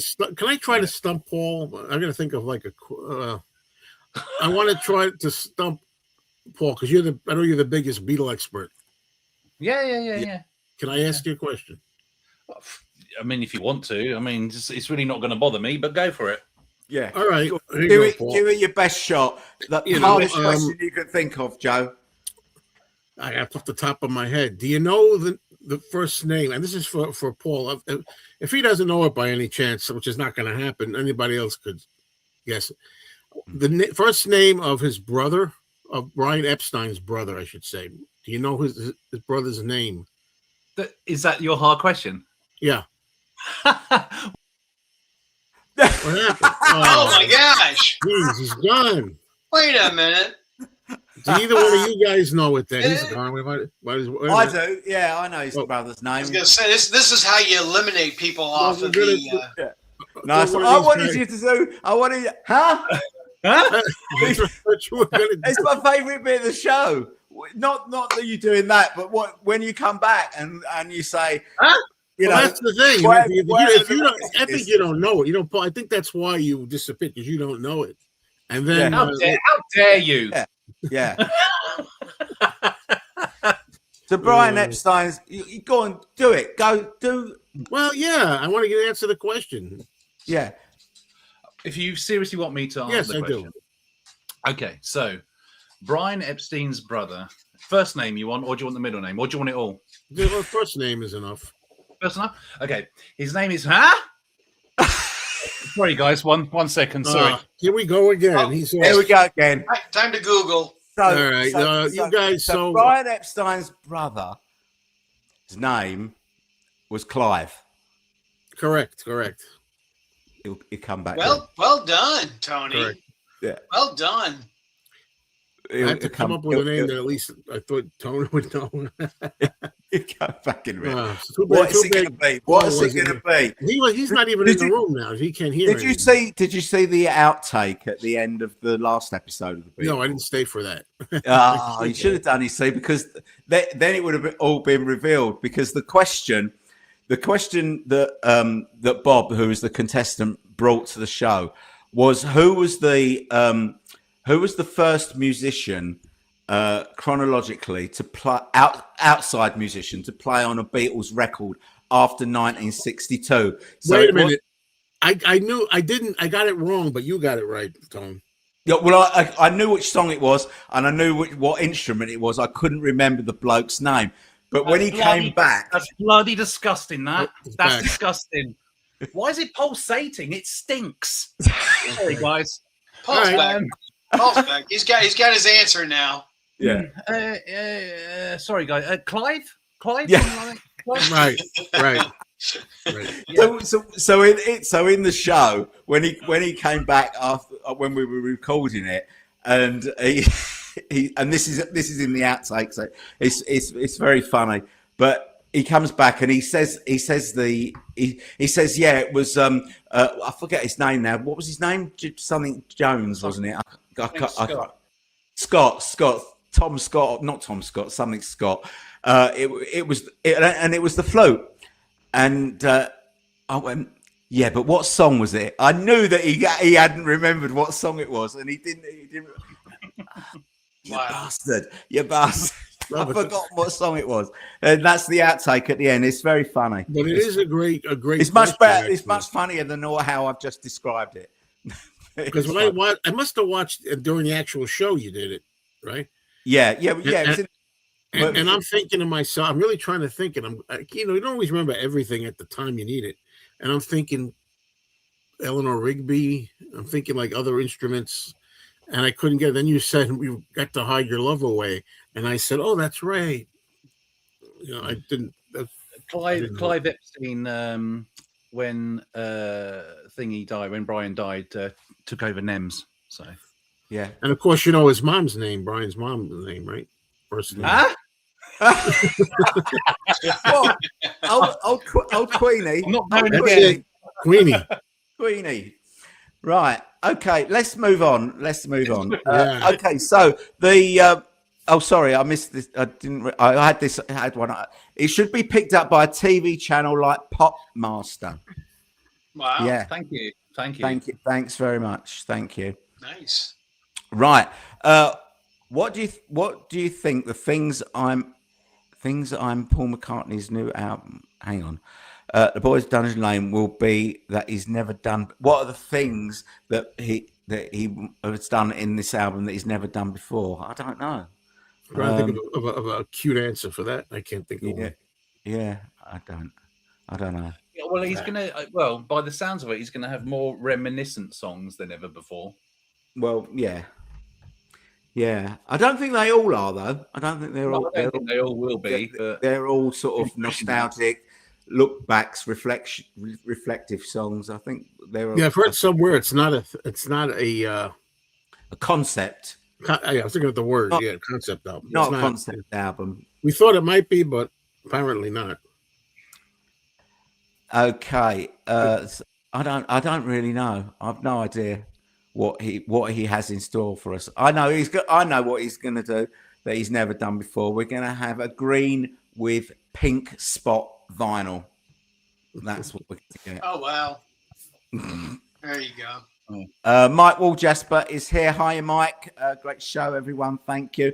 And John Olello is here. John is a great supporter of all the Beatles channels, all the YouTubers. Thank you, John, for your support. Thank you, John, for watching. Appreciate you watching. Yeah.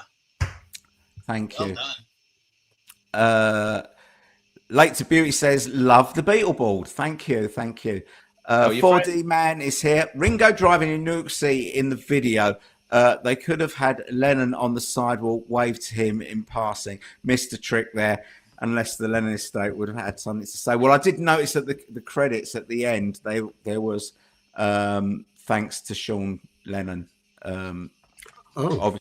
Obviously, because I guess that he owns the rights to some of the footage that was used in the film, in the video. Oh, really? Oh. Tone, did you notice at the end of the Ringo video? You know he's always going like that, Ringo. Yeah. But at the end of the video, he's obviously driving doing away. it from the back. He's doing it from the back.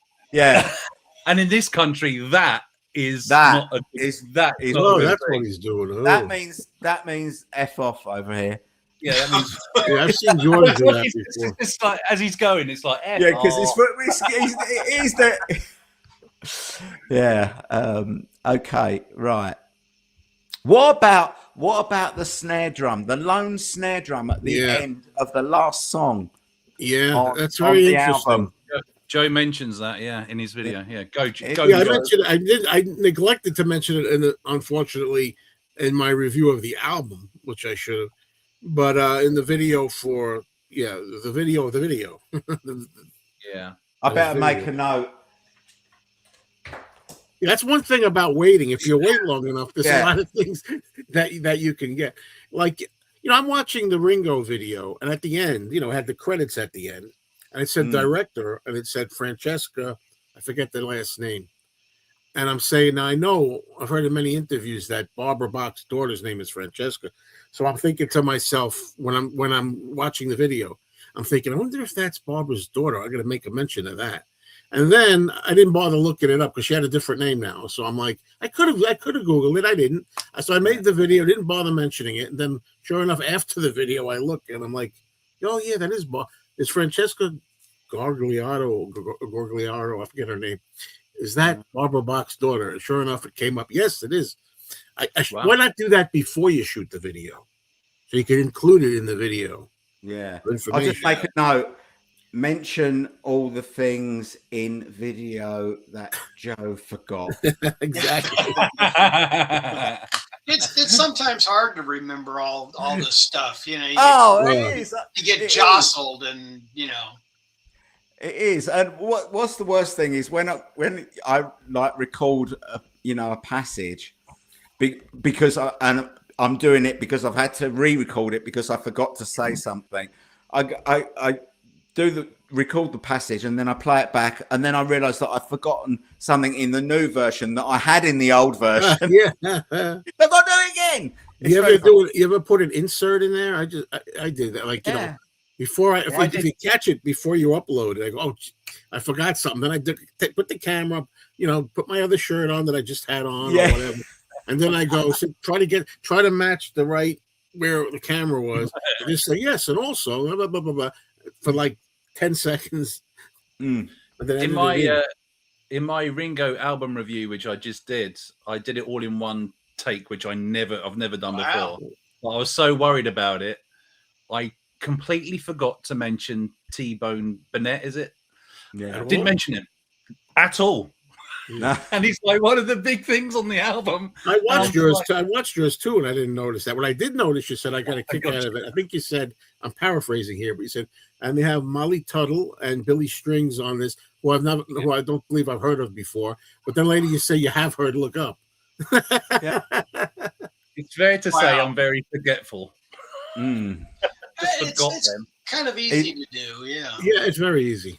Yeah. I watched it at about 1 o'clock in the morning, and I watched it on my telly. And when you watch other people's videos, the sort of the time that it was there and the number of views and that isn't exactly accurate, is it? It's always behind when you watch it. And I watched it about 1 o'clock in the morning when I got back from my gig, and it said it had only been up about an hour, so you must have been recording it late. So after a hard day's work. Yeah, no, you weren't recording it late. No, no excuse. No excuse. Just to get things. I only found out last week that Ringo was in the Beatles. Can you believe that? I can't believe it. He filled in for Keith Moon. Did you know he was the drummer? What? What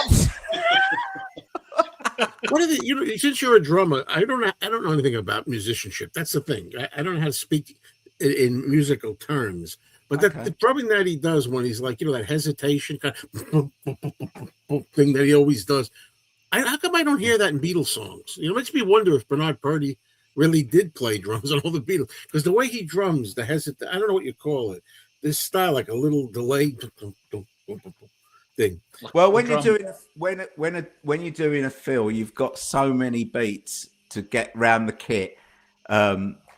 So if you see a hesitation, then he's not hitting a drum on every beat. He's kind of leaving a little gap, and then so maybe hitting the drum on beat 1, missing beat 2, and then going round on beat 3 and 4.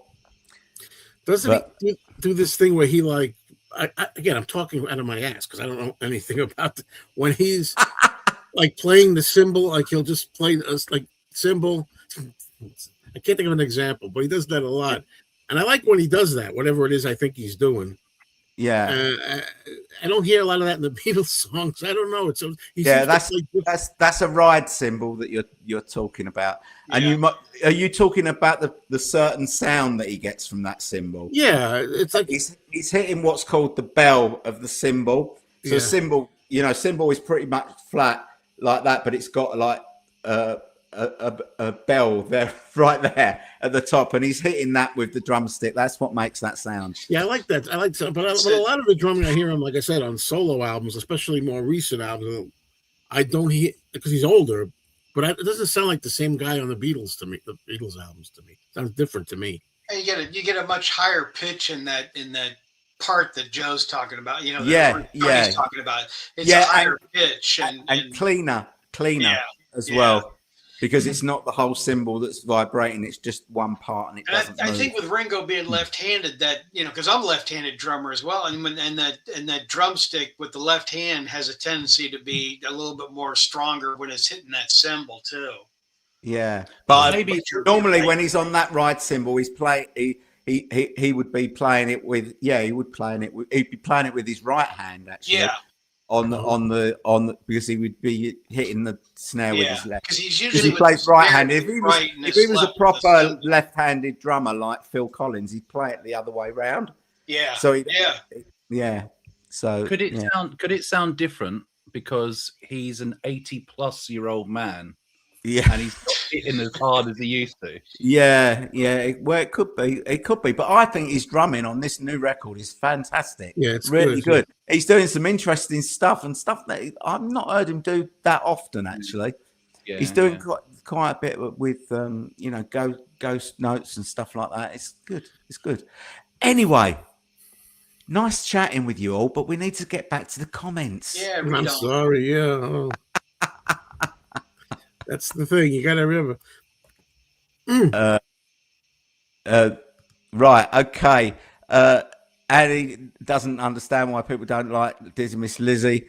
And yesterday to Dizzy Miss Lizzie is crazy. Yeah, it is like chalk and cheese. That's why the American album Beatles 6, they knew to put Dizzy Miss Lizzie somewhere in the middle or second track. I like Dizzy Miss Lizzie. The way the guitar starts off at the beginning and all, it's just, you're in for a rocker, I like it. But it doesn't stop, Brad. It just keeps going. It just keeps going. This is true. Yeah. It's just not at the beginning. It's just. And again, I never noticed. I never thought about it too much until all these comments over the last 14 years. Now I think about it all. Okay. Right. Okay. I think my all-time favorite Beatles performance caught on camera was "I'm Down at that is brilliant. That is so good. It's very funny. It's very good when John's playing it with his elbows and George is just killing himself laughing, isn't he? Yeah. Brilliant. Chris says still like Come Together, but not as much as Maxwell Silver Hammer. Where are we now? I've forgotten where. Oh God, I keep skipping to the right. Okay. Matthew says when Paul played "Let Me Roll It" in Atlanta last November, everyone in the audience was rocking. It was great. Yeah, it's different when you're there, but just hear it. Funny enough, the first time I ever saw Paul, he didn't play it. He didn't play it on that tour. In 79, the UK tour 79, that was the first time I saw him, and he didn't play "Let Me Roll It," but I think he's played it on every other time I've ever seen him. Yeah, he's really milked that too much. Yeah, and I've got a question. Go on. For people in the comments, what song does Paul not play live that you think he should play live? Ooh, that's for the comments. Let's crack on. Yeah. Okay. Andy is wishing Joe a belated birthday. Okay, now it's over. Forget it. Yeah. I don't want to think about it. You're 64.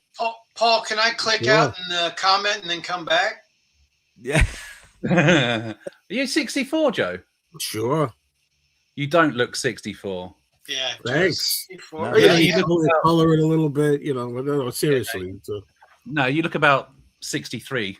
I thought you were going to say you look about 67 or something.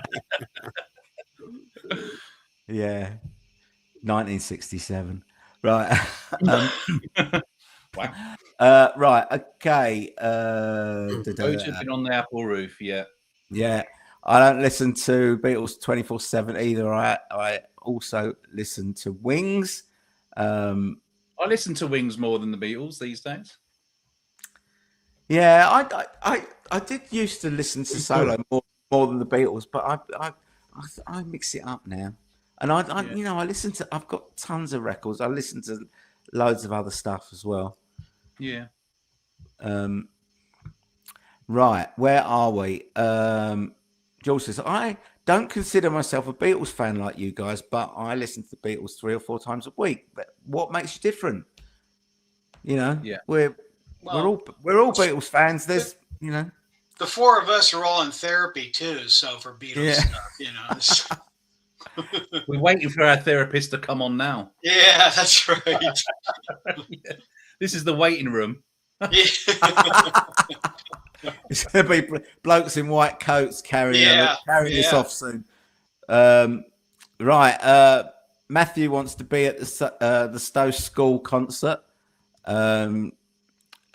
Banterous Engines says, if I had to see any Beatles concert, I'd go watch Wings over America in LA. I didn't know that Wings was on the table. I thought it was just Beatles. Yeah. I thought it was just Beatles. Beatles before Wings. Right. Hard to choose just one performance, but Hamburg would have been cool.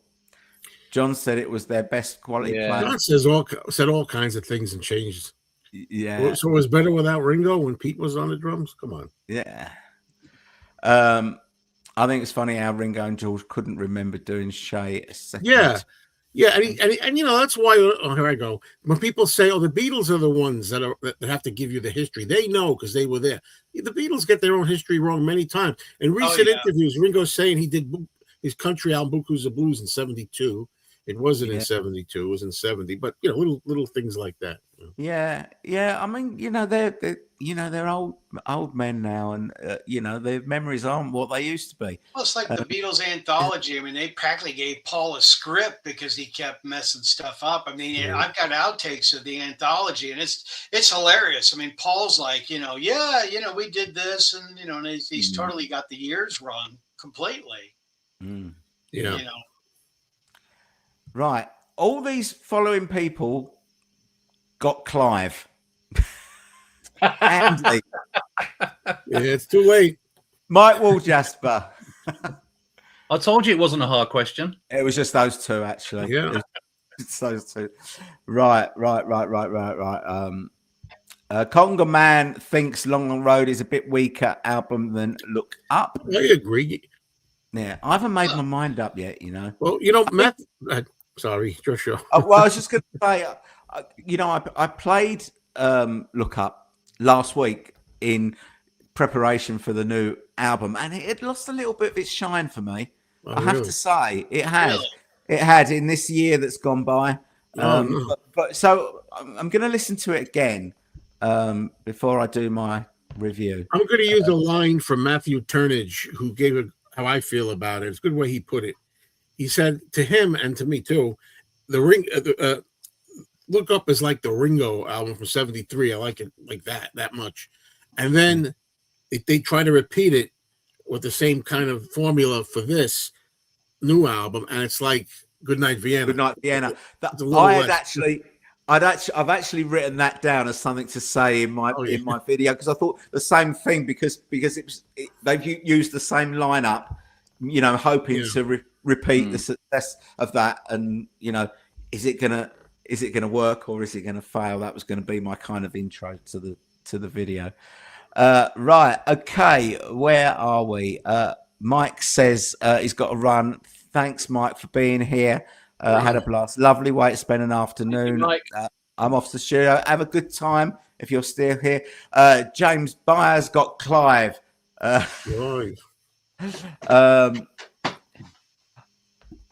Rory would like to see Andrew Dixon on the Beatle board. Well, you may get your wish. You may get your wish. Right. Okay. Bob's here. Hello, Bob. Hello, Bob. My mate, Bob. He's gone. No, he's gone by now. Sorry, I have to do my This is Costco like run. 20 minutes ago. What? Now you got me excited, and now you've disappointed me. Bob's here. Oh, he's gone. Yeah. Oh my gosh. Tonga Man says Jews do not have middle names. That is not true. Okay. Right. Okay.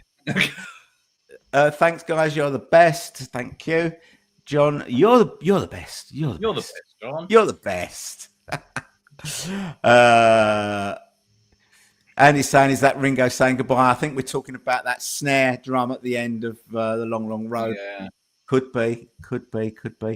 Don't know. Worst thing about a bad memory is trying to remember how long it was. James! Supposedly, Ringo has, he's talking about another EP that he's got or something. He's been saying. So, he's not saying goodbye just there, maybe yet, but. No, let me ask you guys a question about Ringo with some of his interviews that he's done recently. I'm wondering, and this could be just totally me, but do you think Ringo's kind of slurring his words? I mean, do you think he's got dentures now? Maybe, yeah. I did notice he was. I don't know about slurring his words, but that interview that he did with T-Bone Burnett last week, he sounded like he was talking slower. Yeah, he was talking slower. But I'm thinking he's got you dentures. could be right. Maybe he does. I think he's got dentures now. Maybe he's had his. You can see the top ones are really perfect. I think so too. I think it's age and the dentures. And now people say, "What the hell are you talking about?" I always say, I'm not criticizing Ringo. We're not criticizing. We're just pointing out observations, having heard this guy speak for 60 years. Yeah. So, I just thought I'd throw it out there. I mean, I thought. I've noticed it. He seems older when he speaks too. I think he's 86 this soon. So yeah. Right. Okay. We've got Barbara here. What I found interesting is the start of not Barbara Bark. What I found interesting is at the start of Ringo's video, he is driving on the left side of the road in California. Luckily, he goes back on the right side of the road. I didn't notice that. Me neither. Wow. Matthew says his favorite bit of Ringo drumming is on Long, Long, Long. Yes, brilliant, isn't it? Brilliant. When he comes crashing in, it's just so quiet. The song's so quiet, and then Ringo comes crashing in, and it all comes to life. Love it. A snippet of life can be tough is played by Paul on piano during the 3-2-1 studio or 1-2-3 analysis with Ruben producer guy. Is that that show that they did? Yeah, I know the show, but what are we? Are we? Did we mention anything to do with that? I don't know. His Life Can Be Tough. Is that one of the new songs? No, I don't think so. Or is it? I don't know. I can't remember. Because the interview was great, the 1-2-3, but I'm not sure what the reference is and where we're going with it. I feel like I should know. No. Was there a snippet of it in? Oh, were you talking about was it in the thing about the bass, the film about the bass? Is that what you're talking about? It was included in that? I'm not sure. We'll move on. If you can clarify. Well, I see there's a question coming on. It's gonna have Tony going soon, I think. Mike Wall Jaspers is Silly Love Songs is the song that he wants Paul to do. Like I thought we were. Was the question though that he's never done before? Yeah, Right. just something he's never done, and not ones to bring back because I always say with a little luck, but you can't do with a little luck really anymore. No. But if Uncle Albert, is it a fantasy song? So are we allowed to choose songs that he probably couldn't sing now because of his range of his voice? Yeah. Or Let's not be mean. We can choose any song. You want the Fog song, don't you? Are we allowed to? Are we allowed to have Linda back The as well? frog song. Are we allowed? Are we allowed to have Linda back as well? Sure. Well, that's sure. the thing. You need Linda on it. Okay, I'm going for back seat of my car then. Oh. That's what. Oh, That's a good that- choice. Yeah. That would be amazing. He's never done it live. That would That's be nice. amazing. If we could have it, we could have Paul's old voice, so he could reach those notes, and have Linda on backing vocals. That would be perfect. That's my fantasy Paul song that he's never played live. Anyone That's a good else? one. I'm thinking about it still. Okay. I've Yeah. always thought Uncle Albert, but the thing is, it's hard if they could do some kind of arrangement of it where the guys in the band fill in and do the other sounds and things. That's what I would like the most if I could pick one. I was going to song. say that too, but Joe stole my thunder on that one. Yeah. Uncle What's the song at the end of Flaming Pie? Nod your Not head. great. No, Not Great Oh, Day. House of, no, Yeah, it is Great Day, isn't it? House of Wax. No, the one The before. end of the end. Flaming Pie is talking about. Joe. Oh, Flaming Pie. I'm Flaming all Pie. right. I'm okay. It's Flaming Pie. Oh not my the real God. Edit this part out. You know. Jesus, wait a minute. A great day. No, It is great. Great Day's it's the last gonna song. be a great. The one before it. The one that Ringo's on. Beautiful night. Oh, Beautiful Night. Beautiful Night. I'd love to hear that. Yeah, I'd love to hear that. Live. That would be a good one live. Beautiful Night. Beautiful night would be great.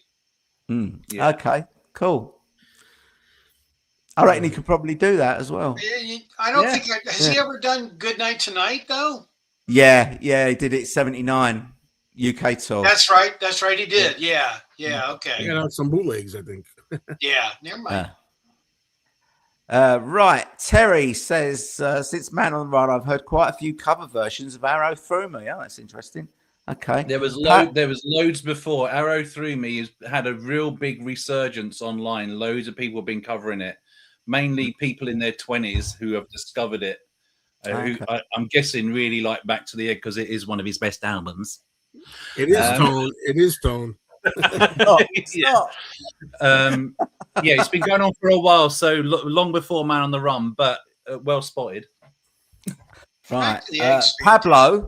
Pablo wants Feet in the Clouds from Memory Almost Well, Full. if he does that, you can go get a drink or go to the restroom when he's saying very, very, very, very. During that part, you just go get a beer. One of Joe's favorite albums, isn't it, Joe? No, it is. What? Memory Almost Full? Yeah. I like the album. I'm trying to think what's the one right around there you don't like though. It's Driving Rain. Driving Rain, but I like it better now than I used to. But Oh, really? Okay. 'Cause Yeah. I remember you were always thrilled with Driving Rain or yeah, that's Driving what, Pain. that was my. It still may be the least favorite of his original song studio albums for me. That or Press to Play, one of them. Since we're throwing out albums, actually, the album that really this is going to get me kicked off. So, Tony, I'm going to say it fast. The album that does nothing for me is Wildlife. Mm.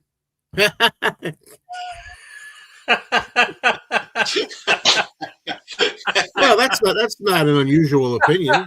I just I never even got the box set. Tony's got it. Really? I Oh, don't know the that's box crazy. set or anything. I just You passed. Huh? I really like Wildlife, and I like Driving Rain as well. See, my lower echelon McCartney albums are things like like Pipes of Peace, McCartney 2, and all the cover ones like Kisses on the Bottom and Yeah, those don't count. the Russian. if they don't count, then The Russian album is my least favorite. Probably the Russian album is my least favorite. Period. yeah. But I think I put that one at the bottom.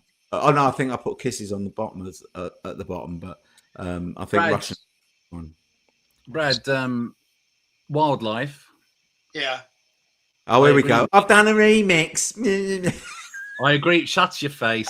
Here I goes. wasn't going to say that at all. I've re-edited it. Yeah. It's on my channel, the whole album, and Yeah. it's a lot shorter and a lot better. I promise you. Please do go check it out. If you're in the comments, please do go check it out. It's brilliant. Thank you very much. Continue. Right, thank you. Right, okay. So I'd this like is to check it out. this is a good question for that's debate. what I was waiting for you. How do we all feel about Paul's voice especially live. Who wants to go first? I think you got to quit singing live. I think you got to quit singing live, because I mean, Joe's not going to agree with that after recent shows, right? Some of the recent shows I've seen, I mean, it's just not that great. I mean, when he was on Saturday Night Live and sang there, his voice was very quivery, and it was awful. It was really bad. I mean, for us here in America, for Saturday Night Live, but no, I think Paul should quit touring. So there. Yeah. All right. Well, see, so there's two aspects of it, right? First of all, I mean, I don't know what's happened between 2022 when he did the first leg of the Got Back tour, which I'm guessing was the last time that you saw him live, Brad. Yeah. And now, but his voice seems to be much better live now than it was then. Really? Yeah, I don't know if he's had some work, if it's even possible to have work done on your larynx or your throat or whatever. But he sounds much better now. We saw him on the last tour, and you know it's still vulnerable in places, particularly when he's kind of on his own, maybe with an acoustic guitar. Well, like when he's doing like Maybe I'm Amazed, and he's like, I'm amazed. Yeah, the beginning bit of Maybe I'm Amazed, when it's just him and the piano. Yeah. But when it kind of gets going, and he's doing that sort of that hoarse voice that he does in, you know, Monkberry Moon Delight, or in Oh Darling, that sort of raspy voice. He's fine. He's fine, and the whole band are in with him. But when he's just like, you know, on his own, doing just with an acoustic guitar, doing Blackbird, you hear, you know, that the vulnerability there. But when he does the more rocky stuff, it's much better. I mean, it's not, you know, no way is it like his voice was in the 70s, but it's much more acceptable. I mean, that first leg of the tour, I mean, the videos that I saw of that, it was shocking. It was shocking. And in the summer of that year, he played Glastonbury, and I was really like, oh my God, he's going to get so much stick when he does Glastonbury, because Glastonbury here is broadcast live on tradition. And I thought it was good, right? Terrestrial TV. And for some miracle, he was absolutely brilliant that night. Yeah, and everyone, Twitter went mental, and it was saying, you know, it's the best Glastonbury headline performance ever, and people were just raving about his set and all this sort of thing. You know, probably not, you know, Beatles fans that know the situation or have heard all these songs a million times, but he got very good press for it. I've got a DVD and a CD of it, and he does sound really strong. You know, it's almost like they bumped up the mic system too. But, it's good. I don't know what happened, but I saw him in 2024 in London, and then I saw him 2025 in Montreal last year, and his voice was pretty good. As I say, not 70s McCartney voice, but pretty good for a bloke of his age. Now, when you come to the Saturday Night Live thing, I've noticed when he's done things here where he's just doing one song or two songs. You know, he did the Olympic Games, and he did the Queen's Jubilee, where he just did one song. They're terrible. They were terrible, because at that time when he was doing that, he kind of when I was seeing him live, I'd noticing he needs 5 or 6 songs to get his voice going. You know, and so when he's just doing one song, it's terrible. And I had no, you know, I don't know why he did those shows. But anyway, that's my thoughts. Anyone else? You don't think he needs dentures like Ringo, then, right? Yeah. Well, you know, I don't even know if Ringo's had dentures. Maybe I he's, know. do you reckon he's just had? Everyone's going to Turkey to have their teeth whitened. All the celebrities are coming back with, you know, teeth as bright as stars. You know, listen, I could say a lot about Paul's voice, and I have, and you know, so people who heard me already know. But to me, I change all the time on it. There's times when I hear him and I think, you know, I'm surprised. That wasn't bad. That was decent, pretty good. Other times I'm like, oh, he's so off tonight. Oh man, this one's not as good. You know, when he was singing, what was the one that was with Oh Darling? He was doing with Christy Hynde. I thought he was poor. Then other times I see him and I think, wow, that was good, or I hear him. People like to blame the phones. I'm sorry, I've heard this too. Okay, it's not the phones. Okay, it's not the way you capture him on the phone, because if you captured him in 1964 on the phone, it still would sound good because he's younger. Not the phone doing it. But anyway, I don't know. Sometimes I say, why doesn't he save his voice for studio recording? Other times I say, people have fun. Who cares? You go there. You're there to see a legend, the icon, the man. The other guys are singing with him to try to help out a little bit. And it's the overall experience of being in there with him, breathing the same air when you go to a show and hearing it. So who cares? So at the end of the day, I've said, do you want to take the ride or not? Do you want to follow this man? People like us who are older, especially, we've been around, we've heard him in different phases. We've grown with him. That's how I feel. I was a little kid, 4 years old, when I had little Beatle records, and I listened to him. Then the Wings, and then solo, and now I'm getting older, and he's getting older, and I accept in a way how he sounds. When I listen to Days We Left Behind, let's go into a little bit to studio recordings. When I hear Days We Left Behind, I like what he's able to do, even though he's older. I like what he's doing with his voice. They sing a little more falsetto. He's kind of writing and performing for how he sounds now. Same thing I felt with McCartney 3. I accept this is now a guy who's I'm listening to old Paul, and I'm okay with listening to old man Paul, not young boy Paul anymore. I don't know if you know what I mean. Are you going to accept it, or are you going to say, no, I just want him to sound like before, so I'm not interested in taking this journey with him? I mean, I agree with you when you say when you're actually in the room with him, it doesn't matter anyway. Because I've never, when you're walking out of an arena or whatever, I've never heard anyone saying, "Well, that was shit." Yeah. True. Everyone that is in the room is having a good time. He's having a good time and enjoying it. So, that's the main thing, I suppose. Right. Okay. Let's. Shall we move on? Yeah. Right. Okay. Hang on. I was the only one that didn't say anything. So can I just sorry. say... Did you, we don't care about your opinion. Huh? Go on. I listened to an interview last week, which was around the time of Chaos and Creation. And in that interview, he's asked about his aging voice. Now, he obviously wasn't that old then, but his aging voice.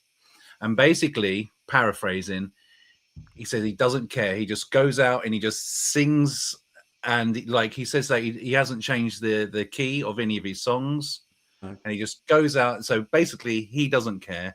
So if he doesn't care what he's really sounding like, then why should we? Well, and Joe said everything else that I've thought about it, that he's a living legend. So let's just get on with it. But I'm not going to get on with it. No. One funny thing that I recently played Memory Almost Full again, and I thought he sounded pretty damn good. And that's 2007. And I remember at the time thinking, well, he wasn't that good. Maybe it's the same with Dylan. When I listened to "Gotta Serve Somebody" and stuff like that from Slow Train Coming in '79, I thought, oh, he's awful. But now he's not. It doesn't sound awful to me now when I play that. And one last thing, I have a collection back here of stuff, and I played 2013. I think was it 13 or 15? I think it's 13 at the Grammys when he was doing Queenie Eye with Ringo on the drums on the Grammys. Sounded good. It's 2013. I'm like, I thought he wasn't sounding so good then. I thought. But at the moment, I think he's of the age. I've said this before on one of my videos, I think, where you know when you hear little like really old women sing where they go, "Oh, lovely jobby dope." He's at that age. He's at that age now where I reckon he's just singing from the throat rather than the chest. So, yeah. I don't know the word yet. Cigarette. What's it again? Cheap guitars. What? Tiny Tim kind of. Guitar. What, Tiptoe Through the Tulips? Is that what you're Yeah. But, you're either going to accept it. Some people compared it with Leonard Cohen. Leonard Cohen got really Yeah. But I don't like Leonard Cohen. But they said his voice got different as he got older. You're either going to say, yeah, I'm in on this. I'm in for the whole long haul, or I'm just saying I'm going to sign out. I'm not going to accept it. Yeah. He still sounds better than Dylan. So yeah. I can remember thinking the same thing around those early naughty times where I thought I think Driving Rain was the first album that I kind of noticed it on, that his voice sounded different to how it had before, and and thinking by the time they got to Chaos and Memory Almost Full, it was much worse. But now when you listen to those, they sound all right. That's what's weird about it. I remember thinking, it's weird. It's weird. Creation. What is even weirder is the song that Barbara wants to hear Paul play live is Let Me Roll It. No. You're not serious. Only joking. No More Lonely Nights. Wouldn't that be fantastic? I can't see him singing that. No. But fantasy, though, remember? I like it. I think Physically, it'd be kind of neat. That would be kind of fun. But back to what Paul said, just real quick. I saw Dylan back in the early '80s, and I couldn't understand. The only thing I understood Dylan say was "Thank you very much," and now for my next song, and I couldn't catch any of the words or the lyrics or nothing. Yeah, I'm a Dylan fan. I saw him in 1989. It was god awful. I don't believe you. Yeah. You're a liar. Yeah. Damn I it. couldn't follow it. Couldn't. Yeah. Although, because none of the arrangements sounded right to me, and I couldn't tell what songs he was doing. Yeah. And he always does that. But anyway, I saw him. I was in '89. I saw him again in 2013 for the Tempest tour, and I thought he was better, actually.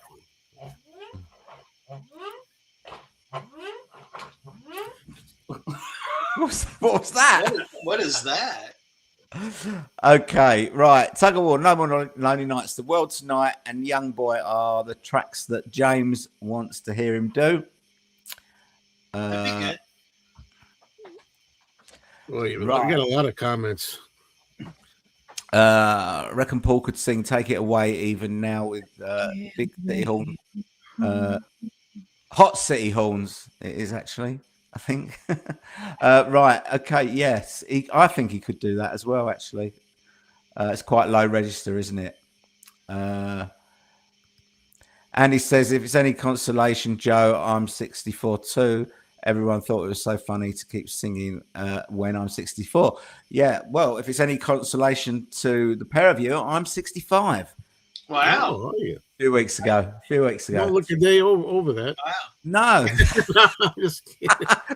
Well, I am only a few days over it. There you go. I turn 64 next month. Yeah, well, the only reason I'm making a thing out of it was because of the Beatles song. That's the only reason. Yeah. I didn't think I'd be the youngest person here. No, not your age. Not at my age, yeah. Now, Joe and I are pretty close to age, actually. We're only a month apart. But, Joe and I will see each other at Beatle Fest and stuff like that, and so we're good friends. If they ever have another one. Really. DJ's here and saying hello to everyone. Hey there. Hey, DJ. Ringo still looks and sounds great, living legend, inspires millions of people who want to be drummers. Yeah, that's true. Oh. Right. Does he look great?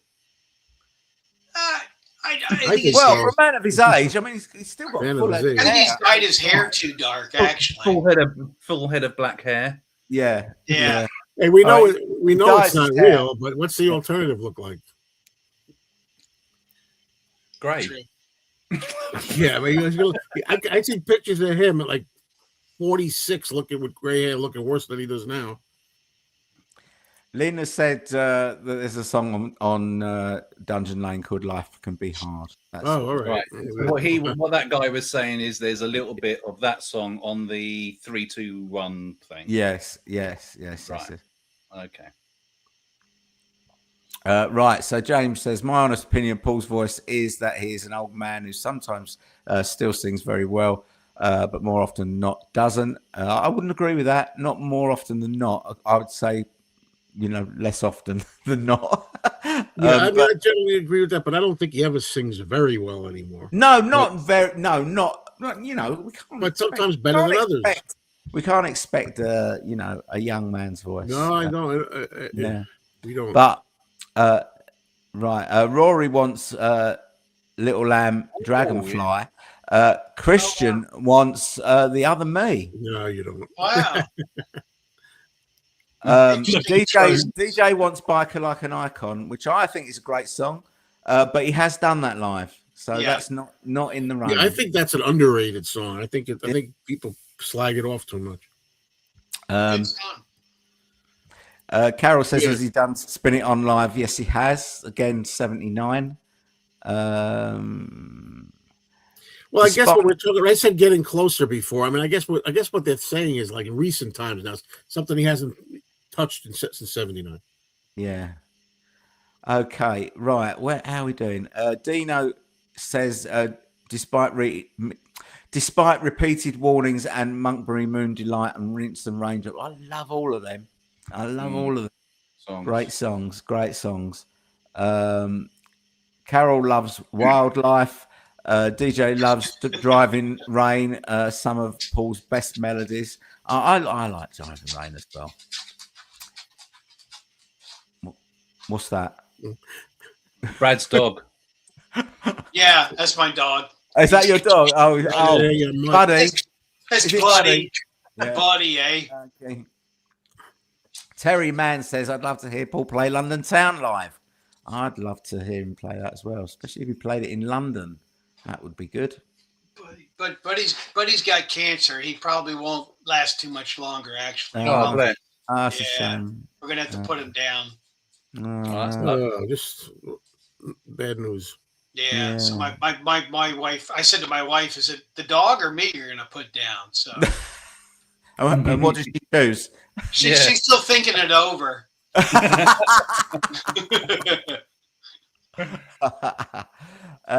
Right. Christian says, I don't see Paul live anymore. He plays the same songs and his voice isn't worth it. Okay. Yeah. It's worth going to be in the presence of a living legend. Yeah. That's why it's worth it. Yeah. Yeah. Pablo says Paul's voice was pretty good in December 2024 at the O2. Yeah, that's what I was talking about. But it is due to his age, inevitably worse than it was 20 years ago. Yeah, of course. Correct. We're going to need to wrap this up fairly soon. Oh no! Yeah, because I'm going on in 45 minutes. I don't want to do any. I had enough talking. And you're 5 hours ahead of us. Are you going live? Yeah, I usually go every Saturday. Oh, okay. And you're 5 hours ahead too. Yeah.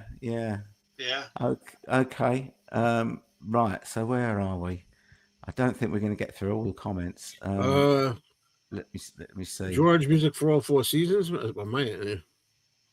Everything that can be done.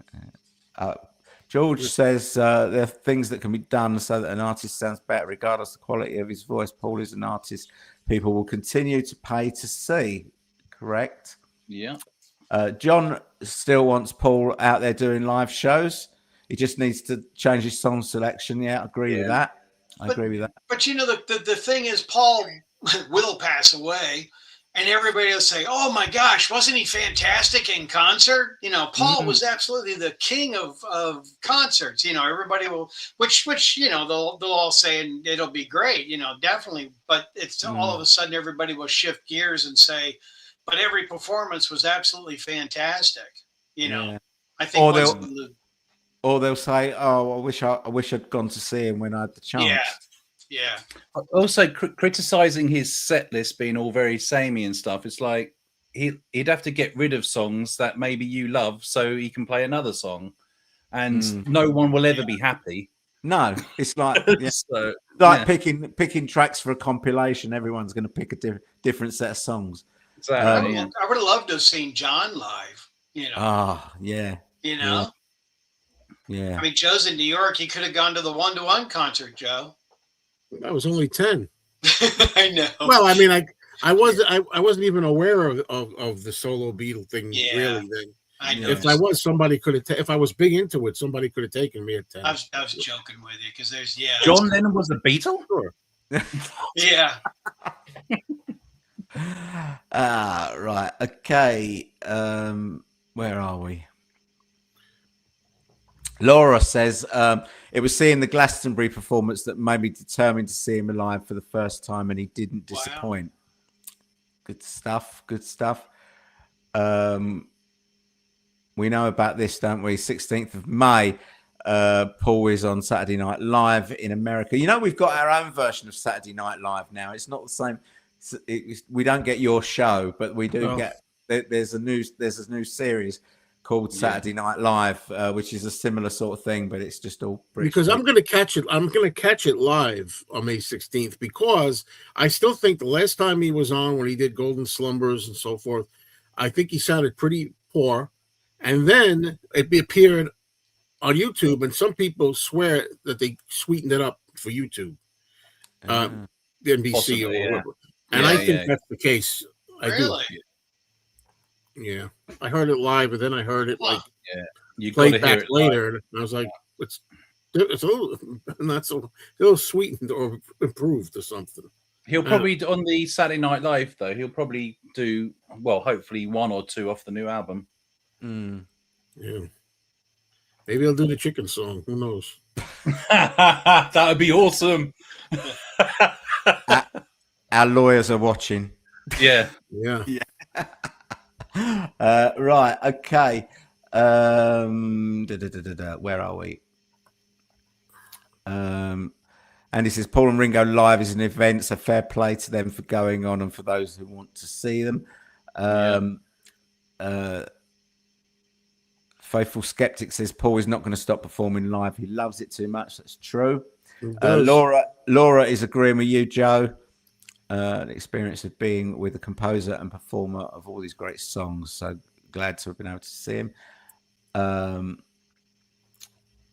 Sorry, as much as Paul loves performing live, which he does, there is going to come a point where his body won't allow him to do it anymore. Yeah, I mean, his voice won't allow him to do it anymore. So as much as he loves it, I don't know how he does it. To be honest, I'm not talking about. I mean, because his voice is one thing, right? But there's nothing wrong with his bass playing or his guitar playing or his piano playing. But the sheer fact that he can stand up for 3 hours.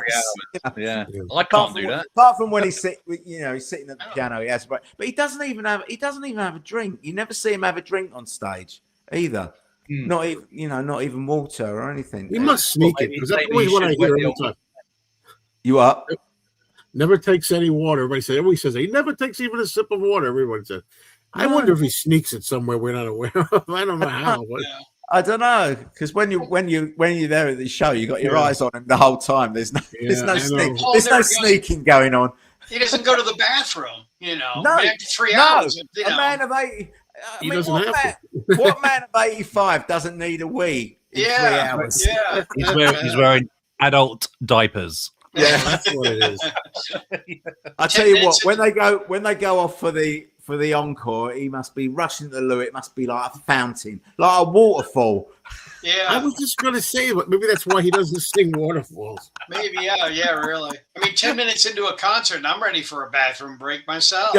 That's why I never drink when I go to concerts now, because I know I'm going to have to go for a wee in the middle of a great song. So I never drink now. You're in line for 40 minutes. Yeah.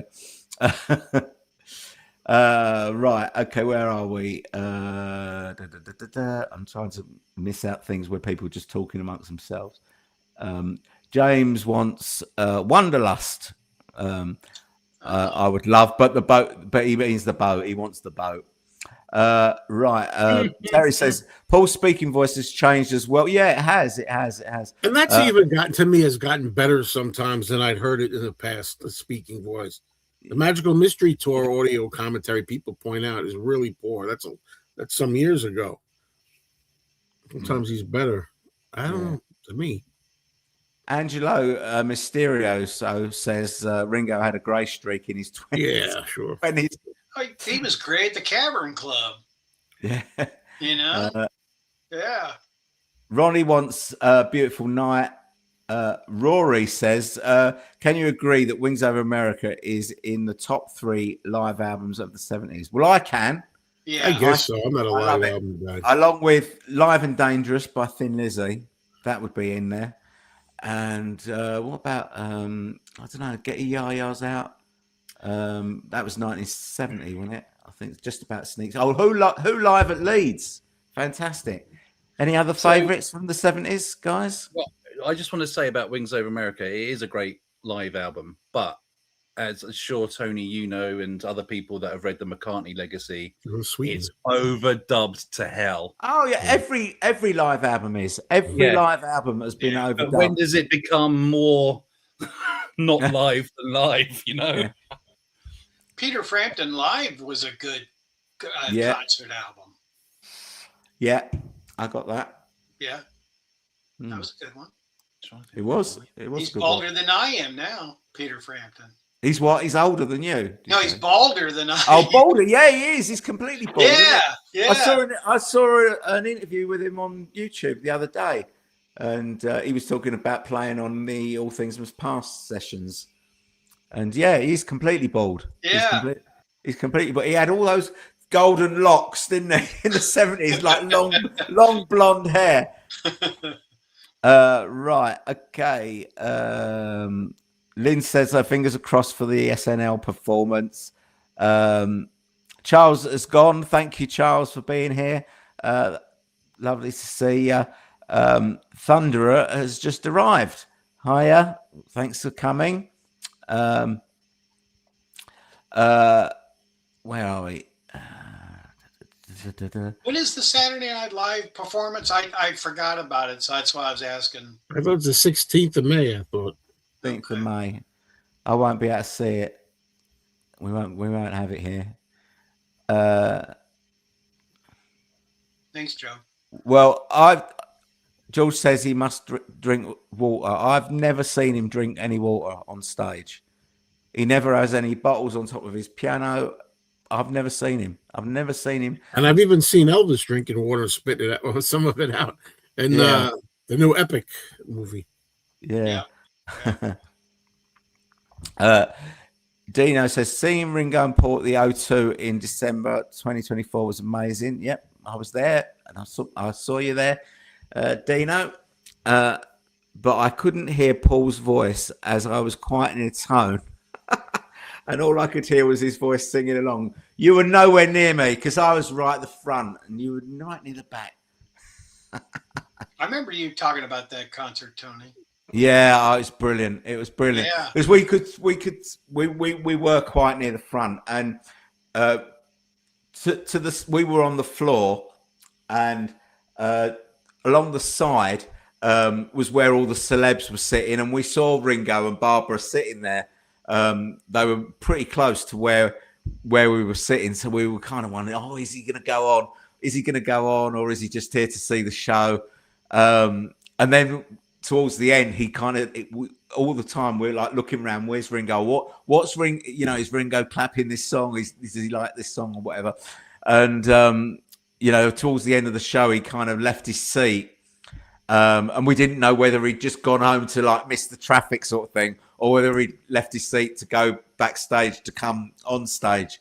And it was so nice to see him come on. Right, okay. Real Jackson, hi. I wasn't happy with David Spade and Dania Carvey's interview of Ringo a few weeks ago.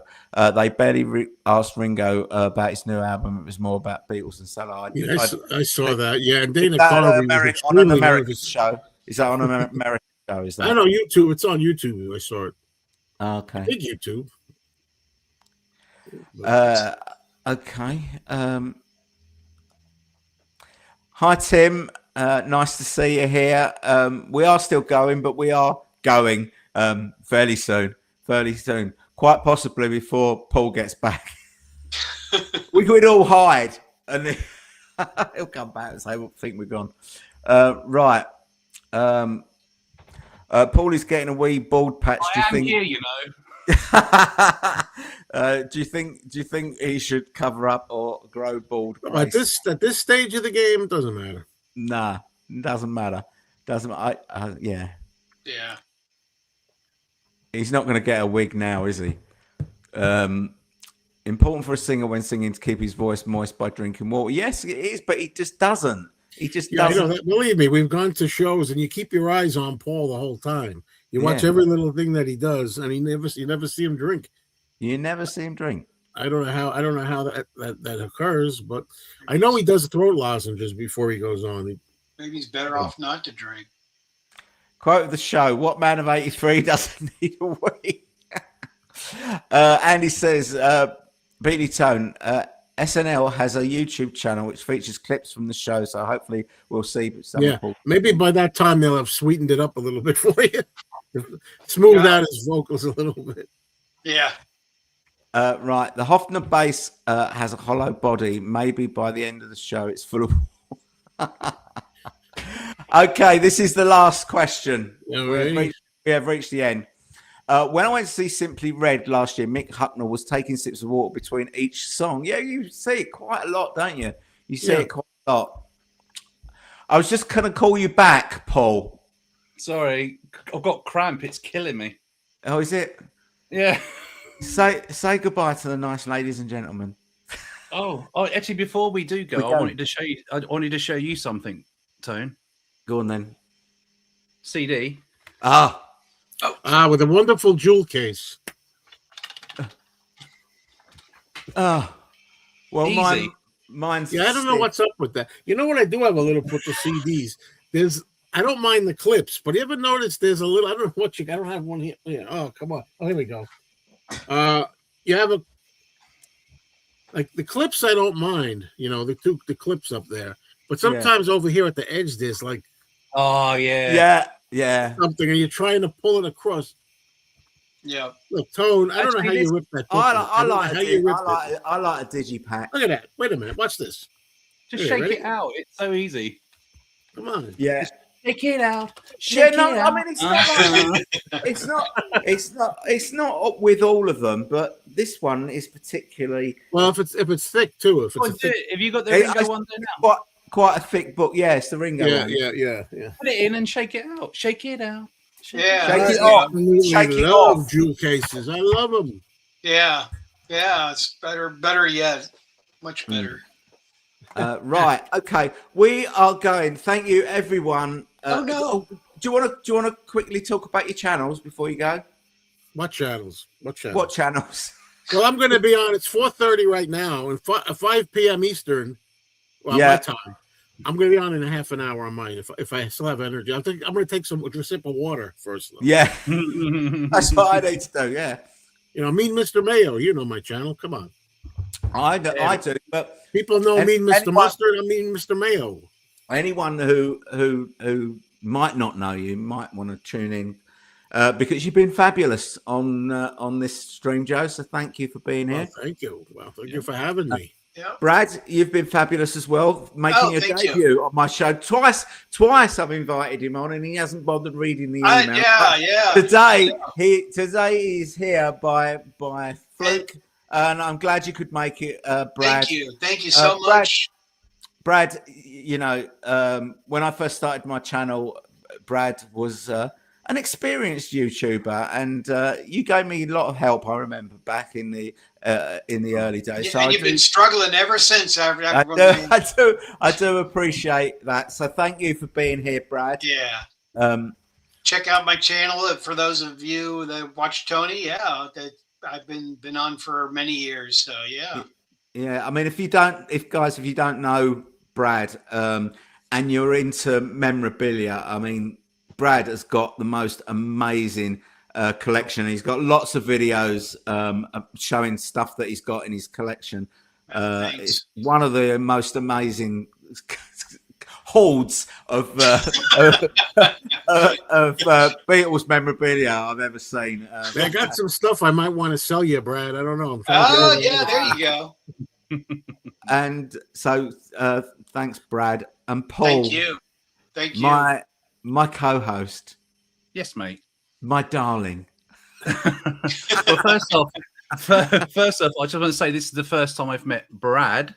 Yeah. So it's been nice meeting you, Brad. Very nice meeting you. If your wife puts you down tonight rather than the dog. It's been lovely spending your last night with you.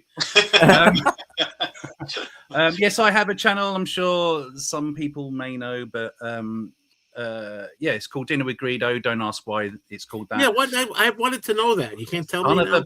I just said, don't ask. So what is the first thing he does? He asks you. My wife's going to put down Joe now. Yeah.